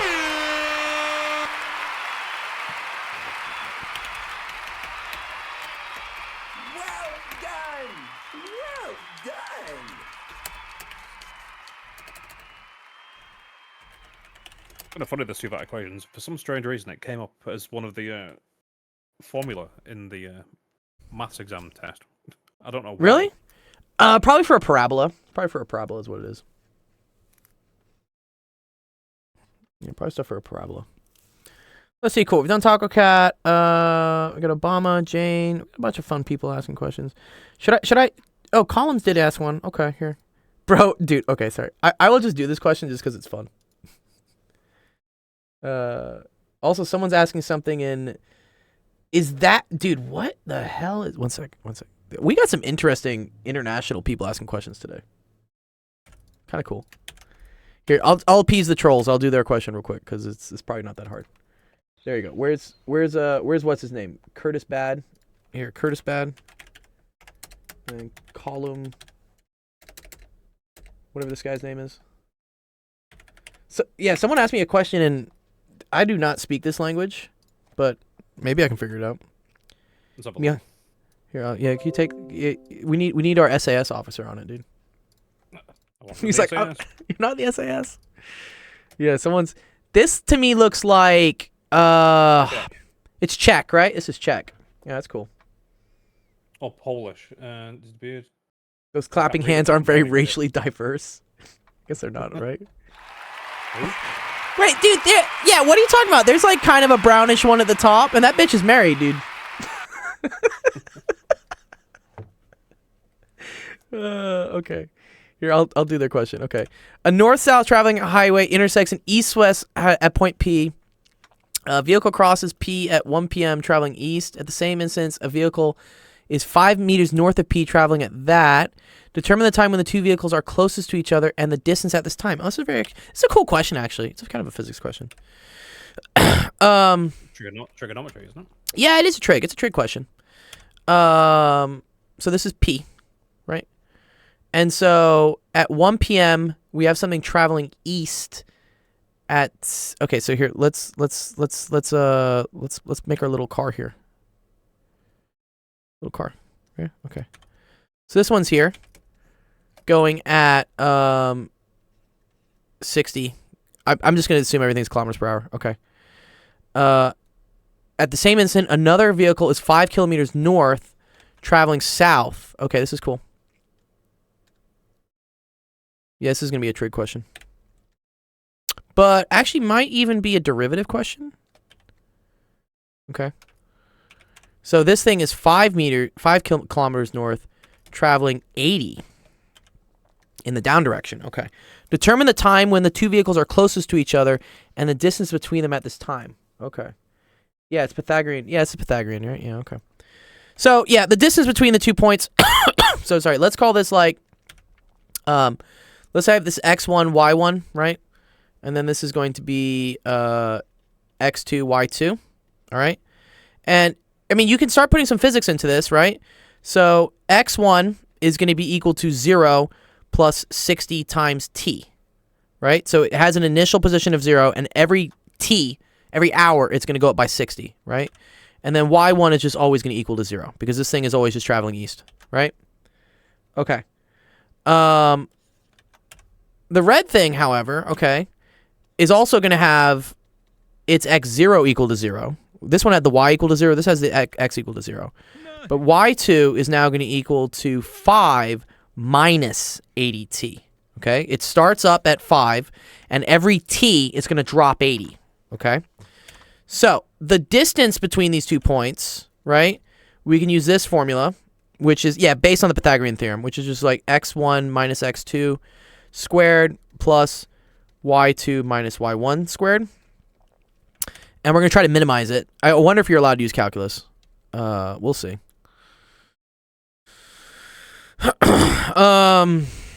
So what? So d is equal to the square root of 3600 t squared. So all I did is I just plugged this into here and I squared it. And then this is kind of a bitch, but whatever. Okay, fine.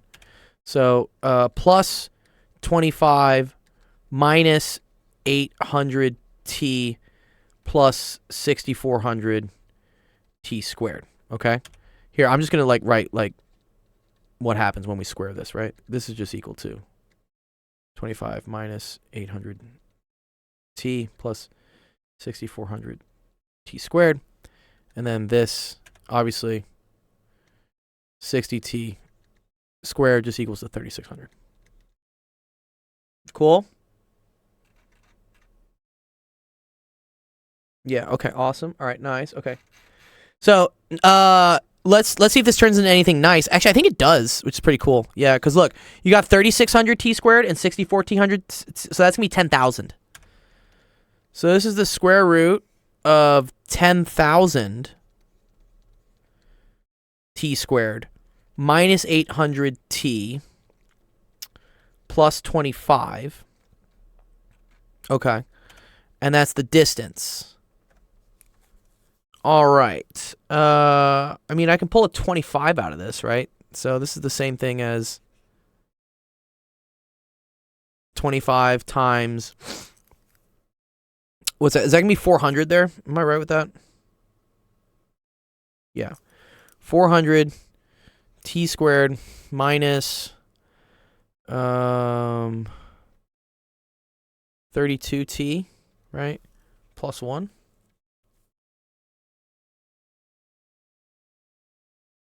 Pi. Yeah. No, I think that's right. Right? 25. Did I do that right? Yeah. 3750. Yeah, okay, cool. So then I can pull the 5 out. So d is equal to 5 square root of 400 t squared minus 32 t plus 1. So now I want to figure out where this thing is going to be a minimum. There are a couple ways to do this. I could use calculus. I mean, based on the fact that it looks like your teacher wrote this in... Dude, what's this font called again? Do you know what this font is called? It's like the Avatar. What's it called, dude? Do you remember that whole meme, dude? Oh, man. One sec. Meme. Avatar meme font. Papyrus, dude. It's Papyrus, dude. There's a whole meme about this. Yeah. This looks like this thing was written in Papyrus. I don't think we're allowed to use calculus. So I think what we have to do is we have to create this as the equation of a parabola. Is what we have to do. Which this is going from something from standard form to vertex form. So Columns Sherlock says, can I use calculus? Is that cool? I mean, I'll do it. Yeah, fuck it. Whatever. Fine. This is calculus? Okay. Yeah, you don't have to use calculus, though. This is the cool thing. You don't have to. But sure. Okay. So ds dt is going to be equal to 5 times 1/2 times... What is that? That's 400 t squared minus 32t plus 1 all to the negative 1/2 times 800 t minus 32. Yeah, it's just, I mean, this is kind of a pain, though, is what it is. But whatever, we'll see. So ds, let me make sure I did that right. Sorry, to the 1/2, that to the minus 1. Okay, cool. And then we set this equal to 0. So minimums and maximums always happen when the derivative is equal to 0. So this is going to be all of this. So this is going to be 5/2, and then it's 800t minus 32 all over 400 t squared minus 32 t plus 1 all to the 1/2. So the nice thing here is because we just have a 0 here, I can just start eating shit, dude. Like, let's just eat it. This is going to go away. This is going to go all away, right? And then I just have that, like if I divide this over, right, 0. If I divide this over, 0. Or multiply by both sides by the same thing. So I just get that 0 is equal to 800t minus 32. Okay, so move it over. So 32 is equal to 800t. So t is equal to 32 over 800, which is 16.4, 8241. Oh, 125th. Is that what this is? Yeah, 125th. Yeah. So 125th of an hour. There you go. That's the answer. That's the amount of time it takes. And then if you want to plug in the distance, you just got to throw that back into here. Which, I don't know. Do I want to do that?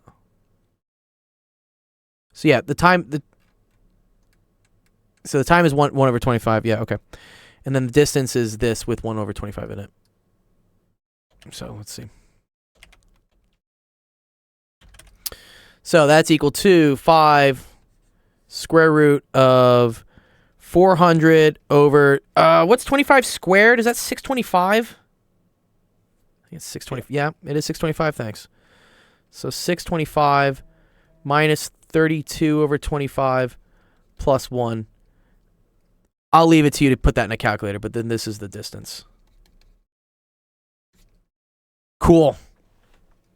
Does that make more sense to you, Column Shack? A little more distance to you and your other 4 personalities that came into my stream. You're awesome. Okay, cool. You're awesome, dude. Thanks, man.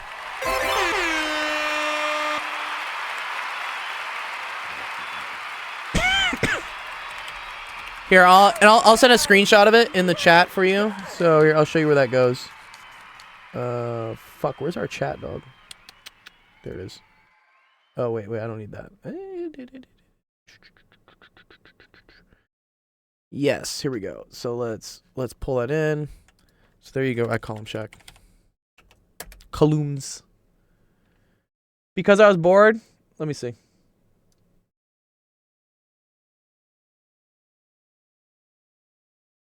Oh, nice. Ooh, this is fun. How does this work?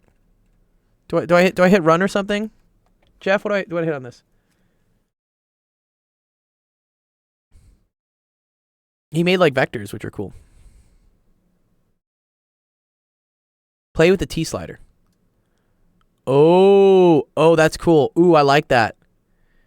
Oh, okay. Oh, I see. This is very cool, actually, guys. So, Q here, right? That's the position of that card. It's the top. The P is the card at the bottom, and he's showing that like as we increase T, he's showing what the distance is. So that's very cool, man. Can I put in a okay here? Yeah, let's put in a manual. Okay, you have it going from.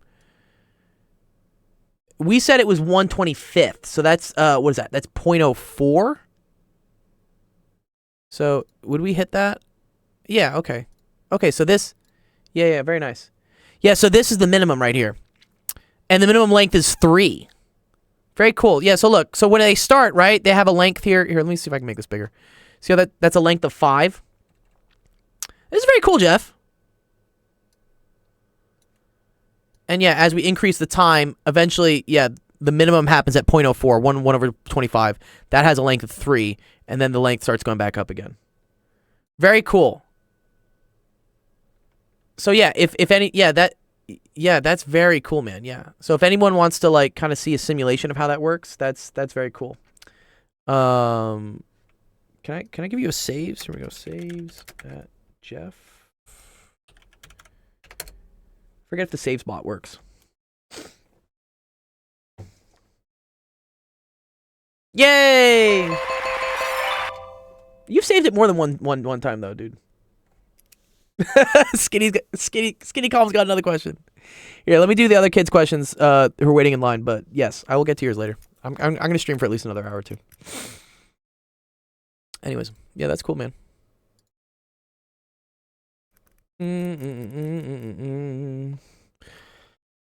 What else we got? Where's Obama? Obama, you want to come up and get some help? He's got a quiz tomorrow.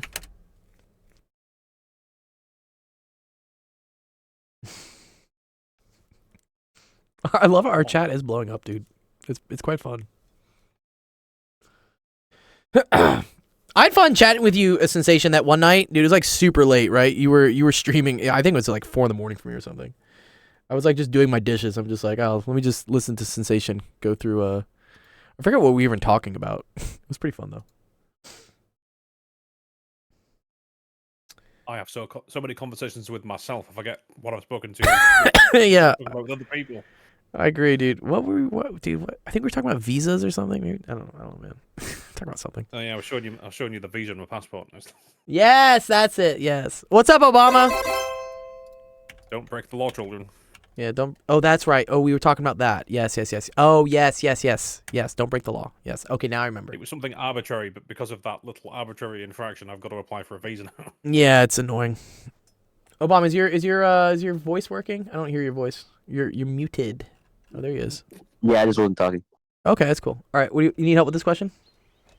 Yeah. All right, let's do it. Find angle X. Okay, this isn't too bad, man. Dude, what? This is pretty chill.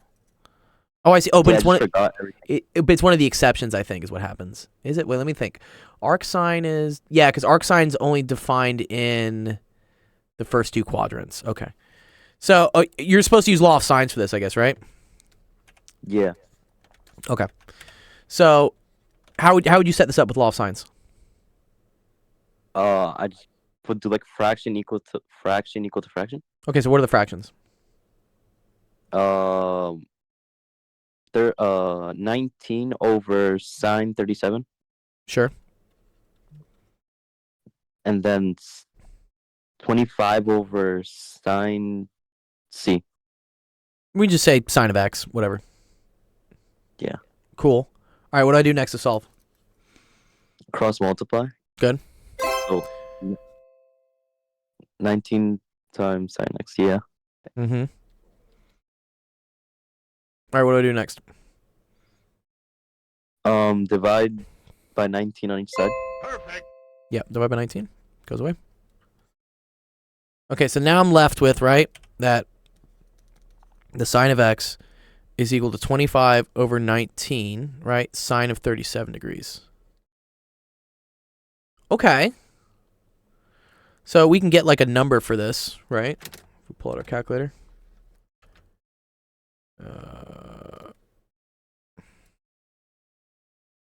So 25 divided by 9. Oh, let me turn this on. 25 divided by 19 times the sine of 37. And then I'm going to inverse sine that. And you get, sorry, I did that wrong. Sorry. Okay. 25 over 19 times the sine of 37, right? Okay. That gets me this, 0.791, okay? So I have sine of x is equal to 0.7918, right? Yeah. Okay. And then what's the next step we usually do here? Inverse. Good, inverse, good. This is going to be an exception. I'll show you why. Okay, so you inverse sine, you get 52 degrees, right? Yeah. Which doesn't really make sense, right? Or 52.35. Because if we look at this, right? Is this angle 52 degrees? No. Nope, it's not. Another way. Well, no. But yeah, okay. Yeah. We know this has to probably be greater than 90, right? So Yeah. when this happens, the trick that you're supposed to do, I think you do 180 minus it, is what you do. I think you do 180 minus 52. Which would just then give you, what is that, 128 degrees? But let me show you like why that is, okay? It has to do with how like the coordinate thing is like set up, okay? So let's say I have, and actually I can actually draw the degrees, because it does it correctly, okay. Let's say this is 52 degrees, right? Yeah. See how this would be like some opposite, right? And this would be the hypotenuse. Mm-hmm. Well, so taking the sine of 52 degrees, right, would give me some ratio. In this case, that ratio, right, when I take the sine of 52 degrees, gets me the ratio of 0.7918, right? Yeah. So here, sine of 52 degrees. 0.7918. So we could think about the hypotenuse here being 1 and the opposite being 0.7918, okay? Do you know another place where the sine of something would probably give me the same result? I don't get it. No, I don't get it. Okay, you don't get it. Okay, all right. Well, let's say we were over here, okay? Just opposite, like, And let's say this was 52 degrees, okay. okay? And let's say this, right, was 0.7918. And this was 1, okay? Do you see how now the sine of this big angle, which is 128 degrees, would also get you the same result? Yeah, Yeah. kind of. Yeah, watch this. Watch on the calculator. If I do the sine of 128, look what I get. I get basically the same thing. Well, here, if I want to be really Okay. exact, sine of 180 minus it. 180 minus this, yeah. You get sorry. Sine of thanks for the follow, guys. 180 minus this. Okay, minus the 52. You get literally the same answer, the 0.7918. Yeah? Oh, okay. This has to do with how arc sine is defined. So when you take the inverse sine of an angle, like if you take the inverse sine of a ratio, right, of some number, this will only give you answers between negative 90 degrees and 90 degrees. It only gets you answers here. Okay? It's impossible for arc sine to give you this one.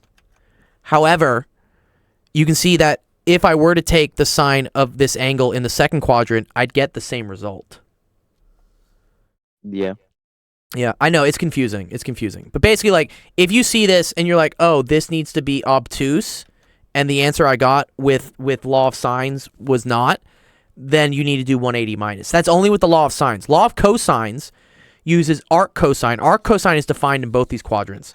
So arc cosine can get you anything from 0 up to 180, which is great. But it has to do with the math limitations of arc sine. When you do this part, like this step right here, when you do no limitations for cosine. no, they don't affect it in the same way. So Okay. so here's the problem. When you take arc sine, right, to get x here, and then this gets you an angle, the angle it gets can only be between negative 90 degrees and 90 degrees. That's the only that's the what we say is like the range, or I guess like the domain of arc sine or something. Yeah. Okay. Mhm. So, yeah, and you can see why this is. Okay, so let's say, for instance, this was 52 degrees. Okay. What would this angle then be? Wouldn't you just subtract 180 by 52 and 37? Good. 180 minus 52 minus 37, which would give you, I think, like 101, right? Yeah. Right, 52 and 37 is 89. No, sorry. It would get you 91. This would get you 91 degrees, right? Which already wait, am I doing this right? Sorry. My brain starts frying after a bit. Noise, good to see you, dude. Yes, we do love cosine much better. Wait, 180 minus, I should be able to do this in my head, but my brain's just not working right now. Yeah, 91. Okay. This obviously looks wrong though, right? This is not 91 degrees. It's nowhere close to being 91 degrees. But Yeah. let me show you, like, if you don't have a picture, how you can determine this is actually wrong. All right. So let's say you tried to figure out the other side here, okay, using law of sines. How would you do that? Wait, what side? Let's say this side. Let's say we want to get this side. You could do 19 over sine 37, and Good. then Let's just say this is like y, right? wouldn't just be y over sine x then? Yeah, sine of this sine one. 91. Sine of 91, right? So we get y is equal to 19 sine of 91 over the sine of 37. Okay. Watch what happens when we do that. So we do 19 times the sine of 91 divided by the sine of 37. And that gets me 32, right? Yeah. 31.5. Okay, so this is 31.5. Okay, so in order for a triangle to be a triangle, the sum of two sides always has to be bigger than the third, which it actually does work in this one, right? It does.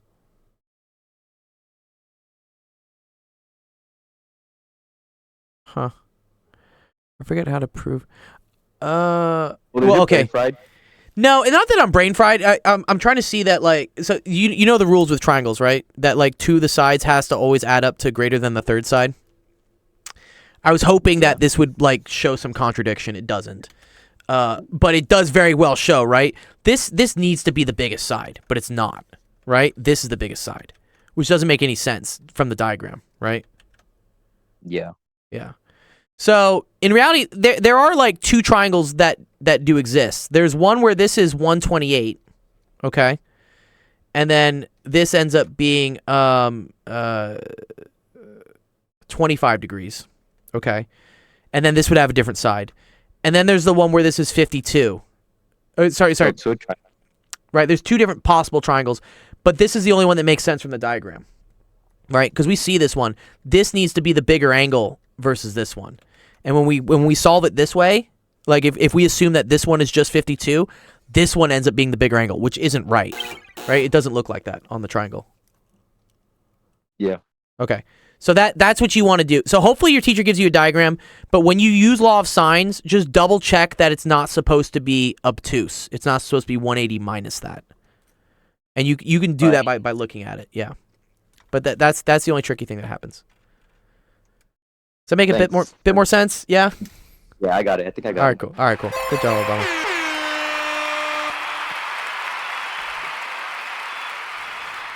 What's up, Noise? A little late for you, Noise. What are you doing this late on what was it, Monday night? Monday night?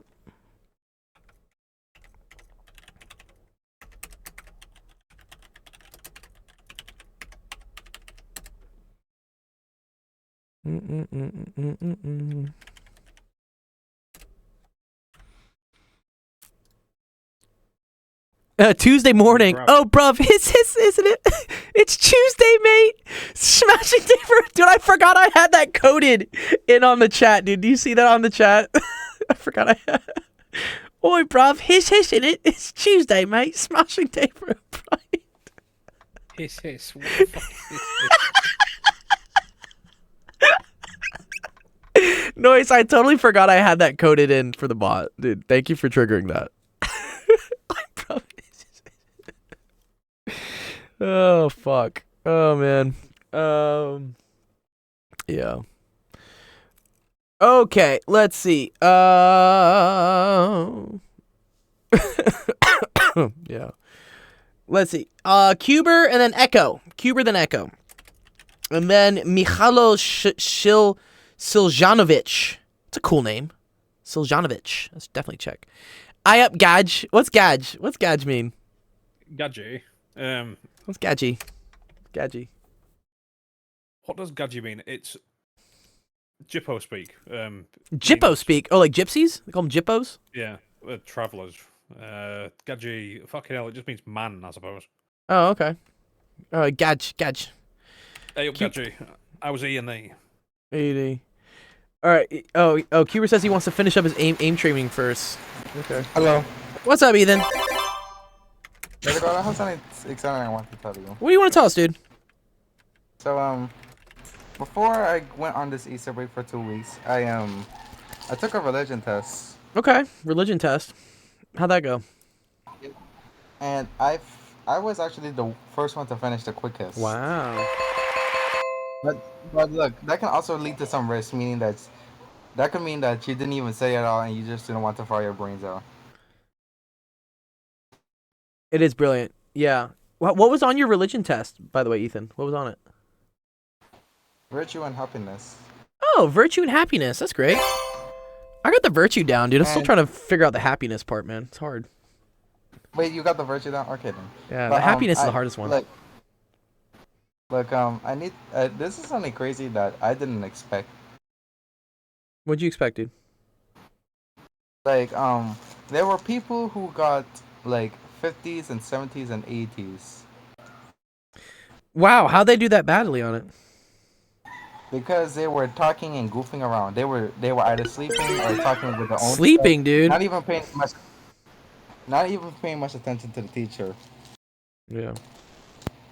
But you know what I did? What's up? I paid attention to every minute detail, almost every minute detail, and didn't goof around any at all. Well, good for you, And do dude. you wanna know my Yeah, and you got a good grade, man, dude. That's how life works. How's it go? Well, yes, I'm the only one who got a 90. Nice, dude. Studious.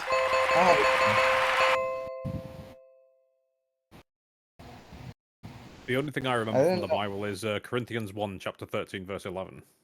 What's that? Say it. What's that When I verse? was a child, I spoke as a child, I thought as a child, I understood as a child, but when I Yes. became a man, I put away childish things. I put away the childish things. Yeah, it says the guy who has how many video games, dog? How many video game consoles do you have, man? A few. A few. Alright, What's let's up, go. Ethan? Ethan, what's Let's up, go. Ethan? What's up, Ethan?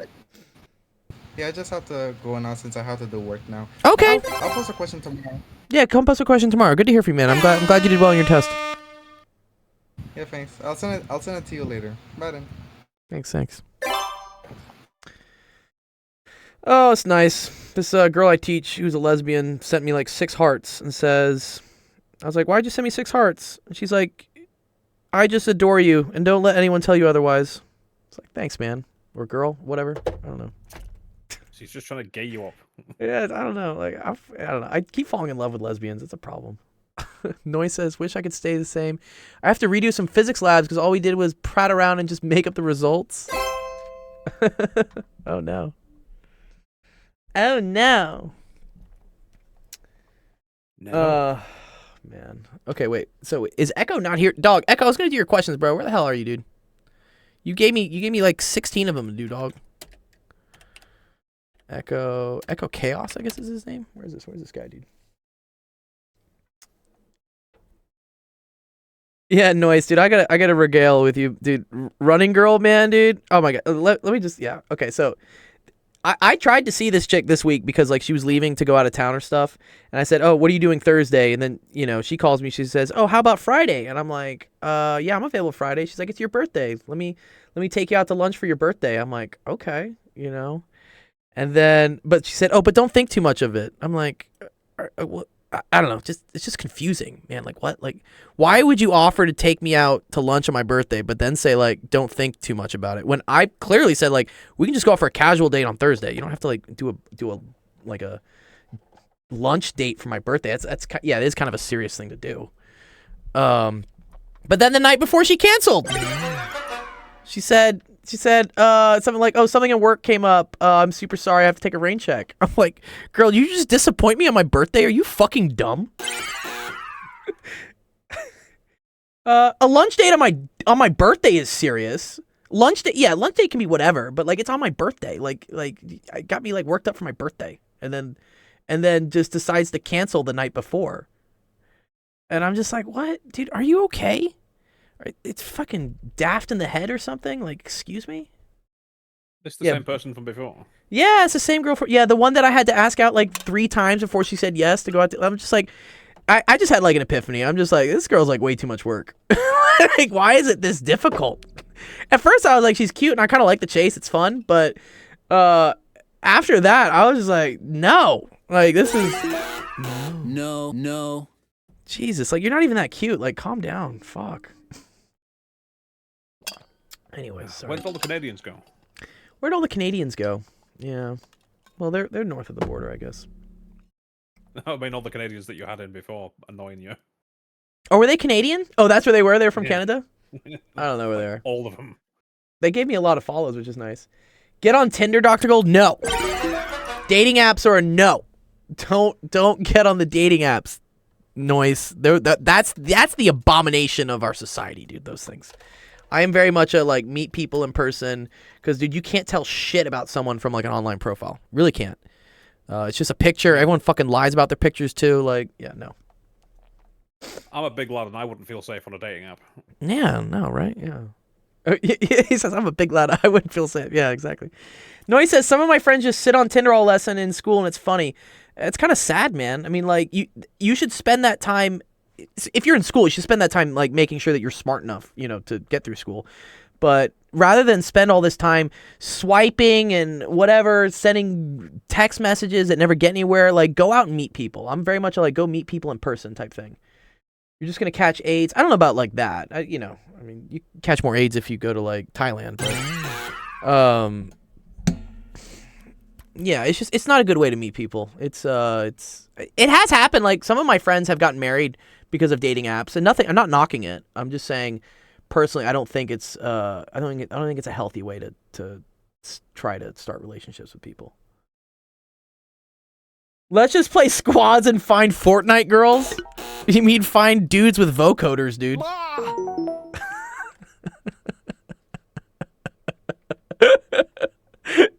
Cuber, get on here. Let me do your question, dog. Otherwise, I'm gonna end the stream.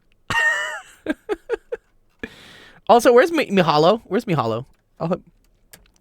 Is that the one girl you took to a pizza date? It is. It's too funny. So see, everyone on I'm gonna tell this chick because she said like what's weird is that after she canceled me and I was just like I'm like kind of done with this. She like texted me on my birthday like heart face, kissy face, whatever. Like hope you're having a great day. I want to celebrate you when I get back. And I'm just confused because I'm not dumb here because everyone else I've talked to is like yeah this girl is dizzy.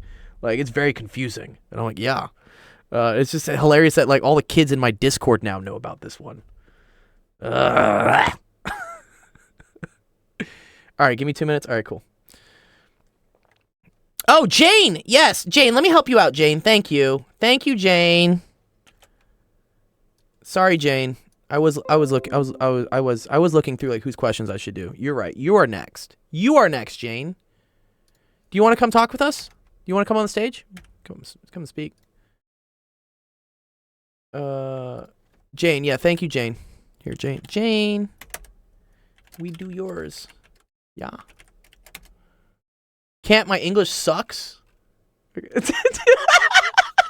what is this video sensation, dog? What the fuck is this?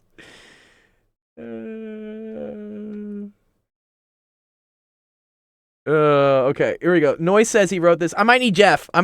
Jeff, where you at, dude? Where's my heavy artillery, dude? Okay.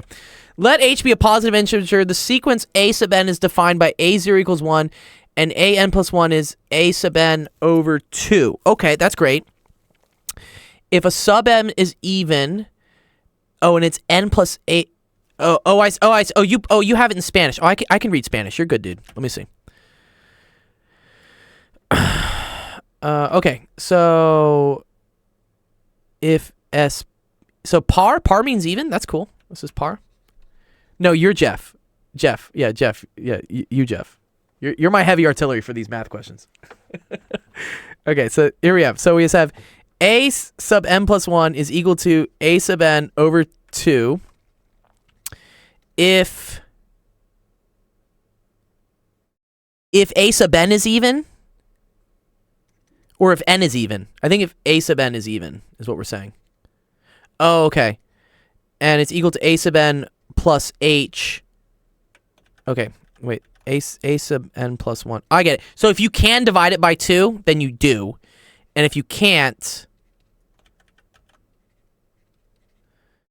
if it's, you do A sub n plus H. I have a story about the Spanish language, but it's different. If that's okay. Find every positive integer h for which there exists n equals 0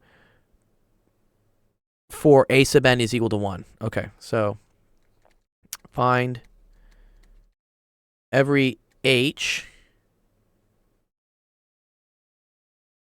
Yes, no, you're good, Jeff. Find it 8 for for n is equal to 0 and A sub n is equal to 1.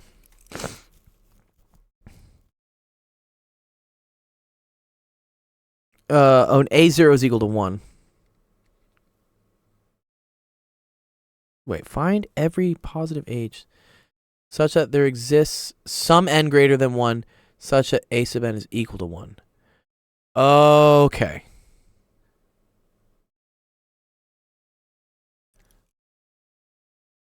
A0 is equal to 1. Okay. Okay. Well, A0 we said was equal to 1, right? So A sub 1 is going to be equal to, because this is odd, right? This is going to be equal to, 1 plus H, right? Okay. It's suspiciously similar to the Collatz conjecture. What the hell is that? Yeah. Oh, man. Okay, so then we're going to pick something for H here, right? And then based on that, right, A sub 2 is either going to be dividing it by 2.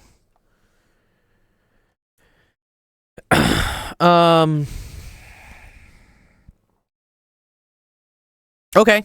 Well, here's one, right? Okay. If H equals 1, right, then A sub 2 would be equal to,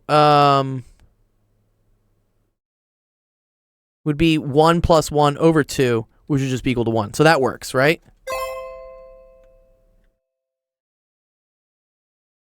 Okay. If n is, sorry. If n is odd, 3n plus 1, but do you always reach 1?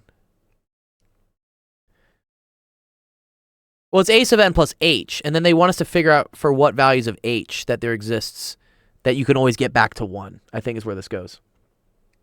Oh, but that's what the Collatz conjecture is? Sorry, is the 3n plus 1? Oh, yeah, very cool, very cool. Okay. Okay. Well, I mean, I see one right here, right? Jane, right? If h is equal to 1, then I get a sub 2 would be 1 plus 1 over 2, which is equal to 1. Proof by induction, yeah. Wait.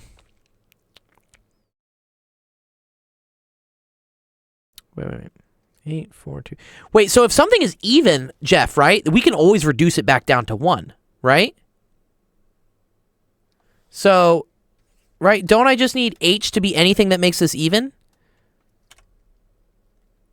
Because, for example, let's just say h was equal to 7, okay? Then a sub 2 would be equal to 8 over 2, which would be equal to 4, right? So then, what is it? A sub 3 is equal to 2, and then a sub 2 is equal to 1.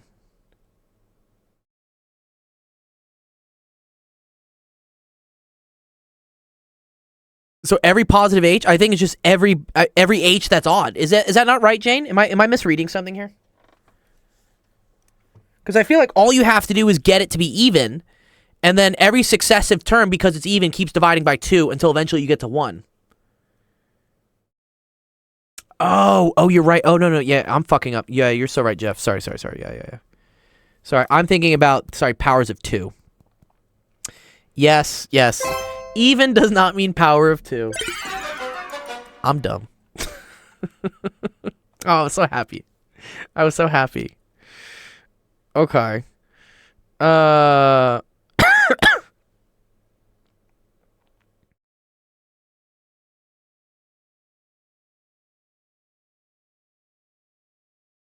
Yeah, the answers are odd numbers. Okay, yeah, sure, Cuber. Cool. The answers are odd numbers, but it needs a proof of how we reach that. This is where I'm not the best at proofs. Not the absolute best. If h equals 2, no way. Right, because if it's 2, then it's 3. Okay, yeah. Right, yeah. If this is even, that makes it odd, and then we just keep adding odd numbers. Which, well,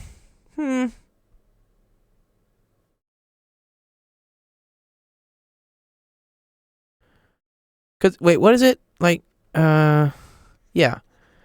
Odd plus an even is always an odd, right? 3 plus 2 is 5. 3 plus, yeah. Yes, good, thank you. Right, yeah, good. Yeah, so h cannot be even, right? Because if this is even, then you get an odd number. But then an odd number is always going to be added to another even number, which will always be an odd number. So you'll never be able to get it to 1. Yeah, okay, cool. I agree with that. So we at least prove it for that point, right, Jane? That it can't be even numbers? Is that sufficient to say?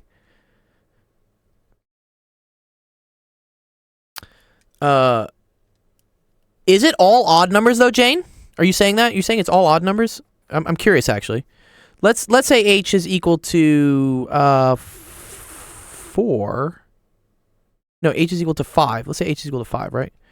So a sub 2 is equal to 6 over 2, which is equal to 3. Well, that doesn't work then.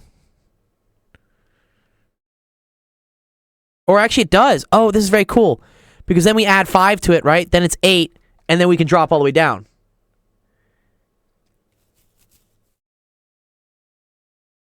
Yeah, that's cool. That's cool. It's cool. Okay, cool. All right.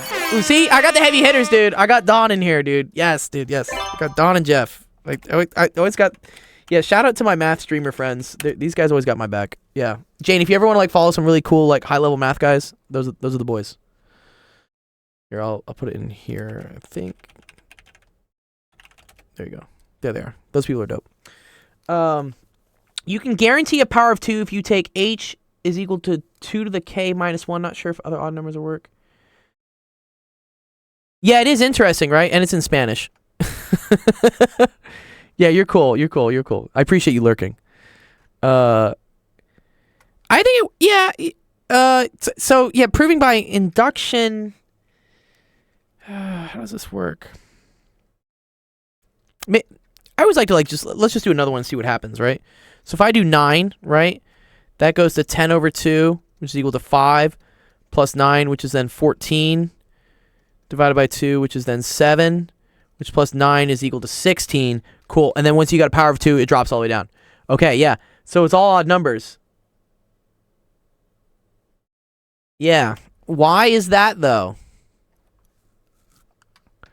How do they prove the Collatz conjecture? That is cool that it's all odd numbers.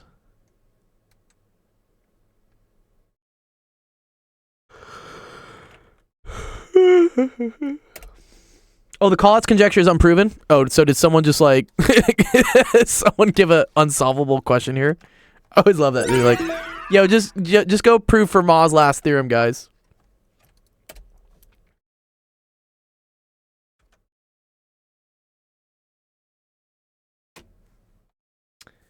You can guarantee a power of 2 if you take h to be 2 to the k minus 1. Why is that? 2 to the k minus 1. Because an odd plus an odd is always an even, right?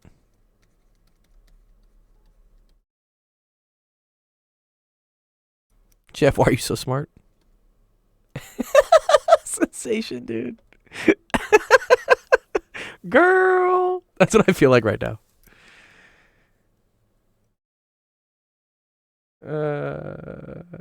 Yeah, it's okay. It's okay. Advanced Force for AI planning to take over the. That is Jeff. Okay. Ooh. Jane has some new stuff here. Let's read this. Let's read what type of class is this in, dude? One sec. This sensation showing you doing lines of ramen, dude. I would do some lines of ramen. I'm hungry. All right, let's see. This is what Jane says. Jane says, if h k is odd for everything, then grows from h to h, strictly increasing, so h is equal to 2k plus a is odd term less than h.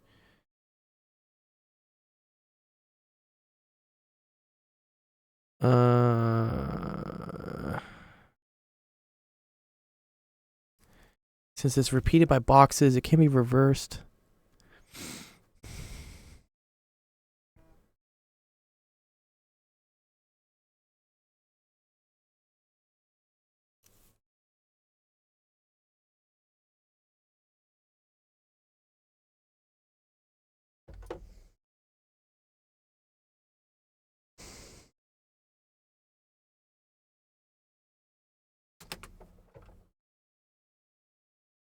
Oh wait, did I have another student tonight? Fuck. Oh, I do have to go at 5:30. Fuck. I thought I could stream all day. Okay, Jane. I think it's a cool question. I don't have the proof for it so far. But if you want to maybe ask another really good smart person, it's a math Olympiad question I couldn't solve. Is for team selection for. I'm so close. Since I'm so close to qualifying. Yeah. Here. Let me get you. I think Zach would know how to do this. Either probably he'd probably know how to do this. Let me. Okay. Yeah. So Jane, if you want to hit up here, let me show you. This is another high level math guy we have who does streams. Has he streamed actually recently? Has Zach streamed recently? 4 days ago. I think he'd like this too. Yeah. I would definitely check out this guy Zach. He can probably help you out with it as well. Just see when he streams, or if you want to find his Discord. Here, let me give you his Discord.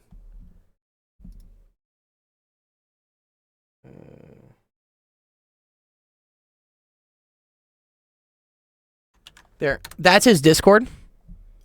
He would probably love that puzzle. Or another good one would be Pen Center. Pen Center also does stuff.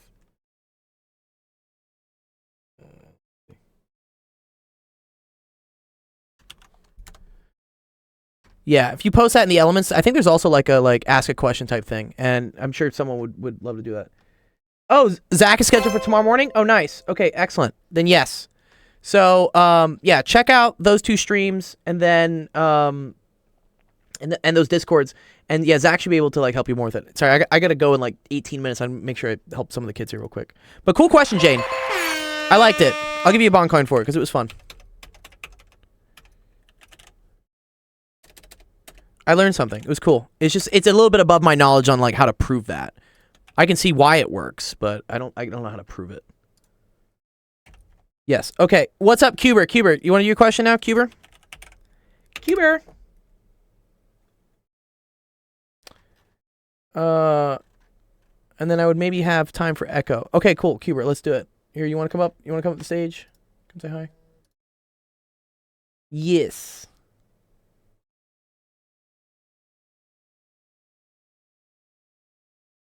Oh, wow. Very high res. Oh, we're doing the areas of things. That's cool.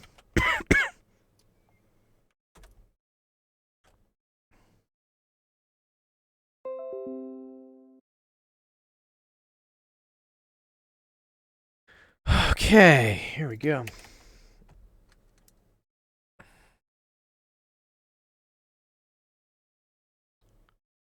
What's up, Cubers? Is your mic working? Yeah? Or maybe not. I don't know. Test. That works. Sensation's posting funny things.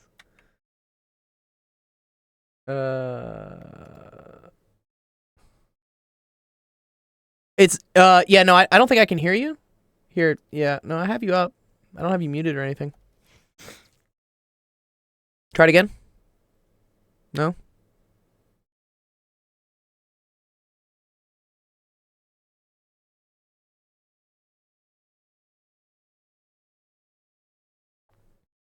Yeah, you can just text. That's cool, dude. All right.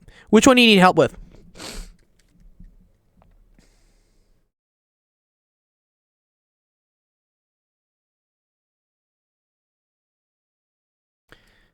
Number 4, he doesn't know the most. Okay, so this one. Ooh, this is a weird shape. Ooh, okay.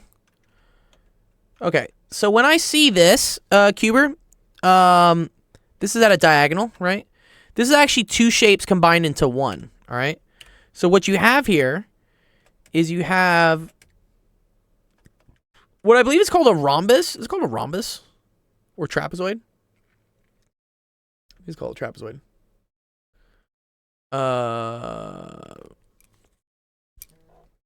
Basically this one. Yeah, it's a trapezoid. Thank you. It's a trapezoid, but like one of them is 90 degrees. Yeah, and then it's also a rhombus has all 4 sides equal. Okay, thank you. But then it's also a triangle. Okay. So let's try and get the dimensions for things. Okay. So, Oh, actually, no. Okay, never mind. It's not two shapes. It's just one shape. I'm sorry. I was trying to break it up into two. You don't need to. It's just one full shape. It's a trapezoid. It's a weird looking trapezoid. Yes, thank you, Jeff. Yeah, okay. So trapezoids are cool. The area for that is just 1/2 base 1 plus base 2 times the height. The way I like to think about this, Cuber, this is like averaging the bases. When you add the two bases and then multiply by 1/2, it's like averaging them, right? It's like add up two things, divide by 2. Okay. So what would I do? What are the different things here? You actually I don't think you need this 21 or this 16.5. I don't think you need it. Yeah, you don't need it. This is like extra information they gave you. You don't need it.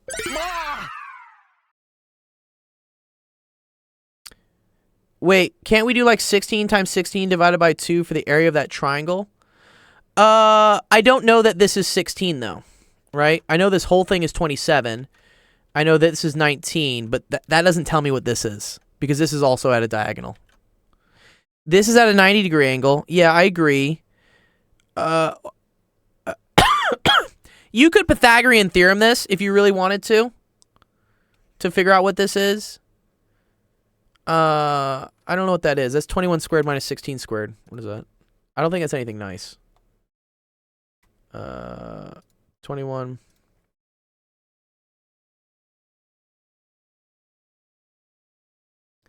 Yeah, that's not anything nice because then that's the square root of 185. Yeah, it's not good. He says you could do 16 times 21 divided by 2.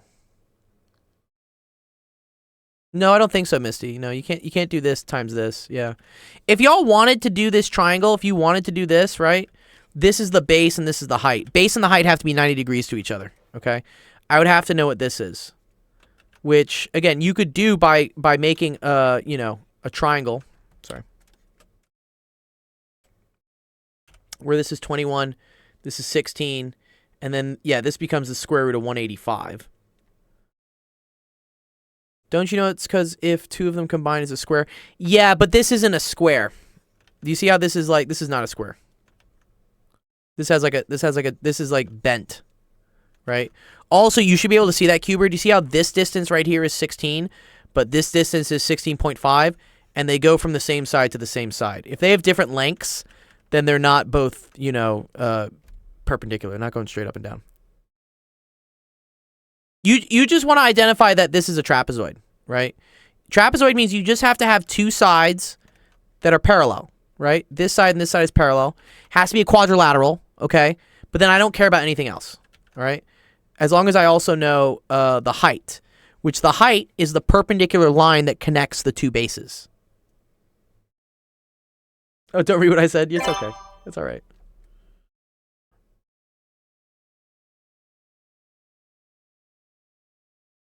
This is the formula you want to solve it. Okay. So it's 1/2 base 1 plus base 2 times the height. Okay. The bases are always parallel to each other. Do you see how this is parallel to this? Those are the bases. So in this case, the first base, it doesn't matter which one you call first, right? This is 19 plus 27. Times 1/2. And then the height is this part. That's the 16. Do you understand that, Cuber? Does something not make sense with it? Let me know.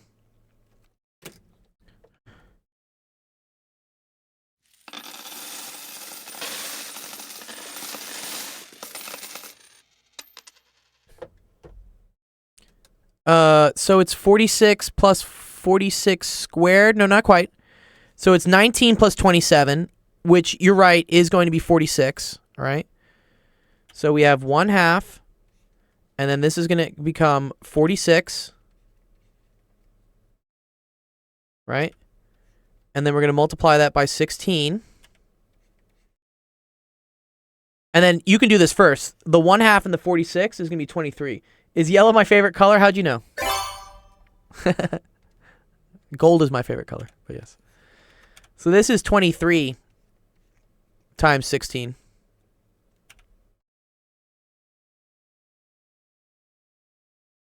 And then, yeah, I mean, you probably want a calculator for this one. So what is this? 23 times 16. And so that's going to give you 368. Yeah. And then the units, it's always whatever this is squared. So this is going to be centimeters squared. So it's 368 centimeters squared. You are my inspiration. Don't let me inspire you too much. Don't take everything I do. Yeah. Yeah, that's the trick there, Cuber. It's I know it looks weird, but just say it's a trapezoid.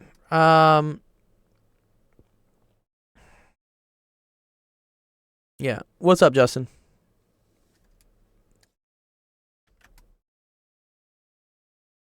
Do I have you muted? Hola, what's going on, dog? Nothing much. I'm bored. I'm bored. Cuber, how would you do number 8, Cuber? Try to do number 8. I think 8's another good one. What's up, Justin? You at school? You done with school?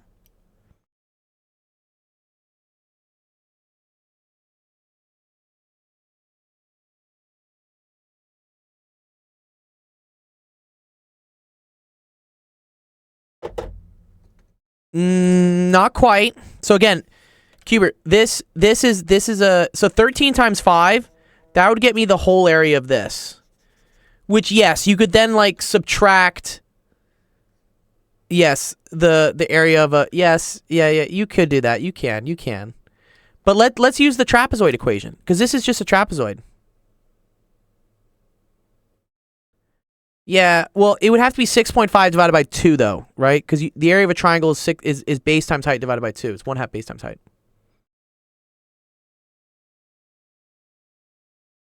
Okay.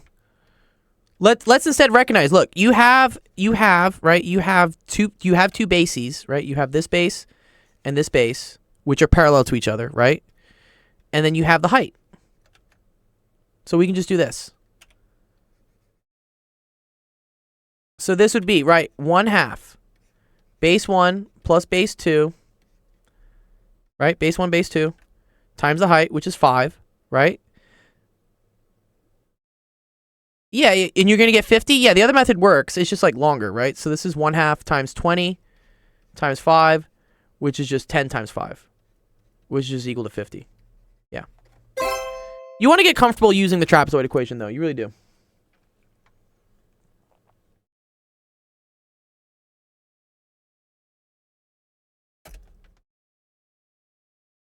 Yeah, it's okay. Yeah, no, it's good for you to just do this, rectangles, but the problem is that, like, this is where you're going to get screwed. If you try to do that technique here, it's not going to work. No. Just won't work. So, you have to use this one. Just think of it as, like, you're just averaging the bases, you know?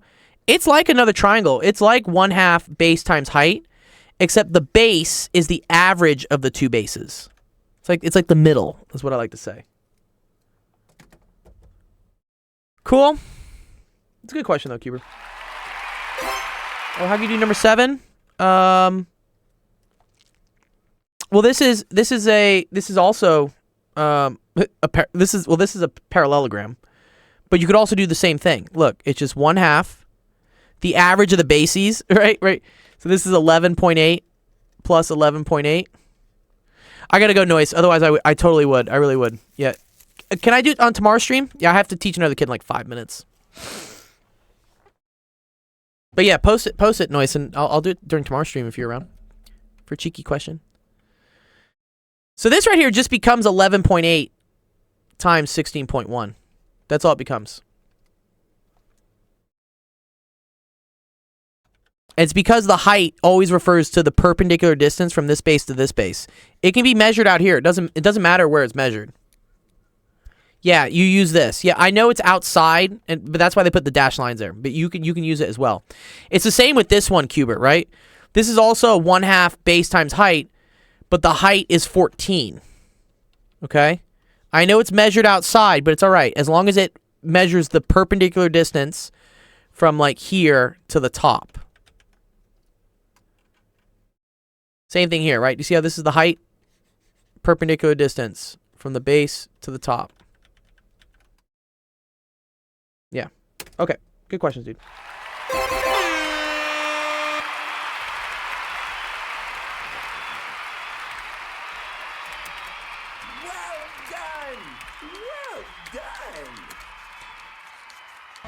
All right, thank you everyone for coming to office hours. Had a good time going through questions with you guys. Appreciate all the fun ones. Appreciate all the new guys we had in the chat. That was really fun.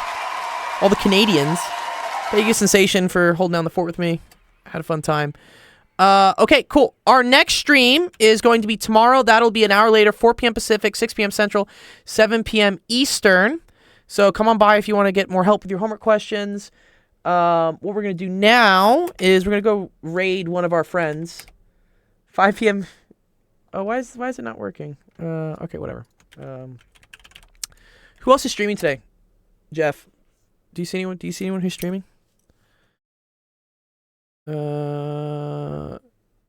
Jinxie and Science and Paleontologizing.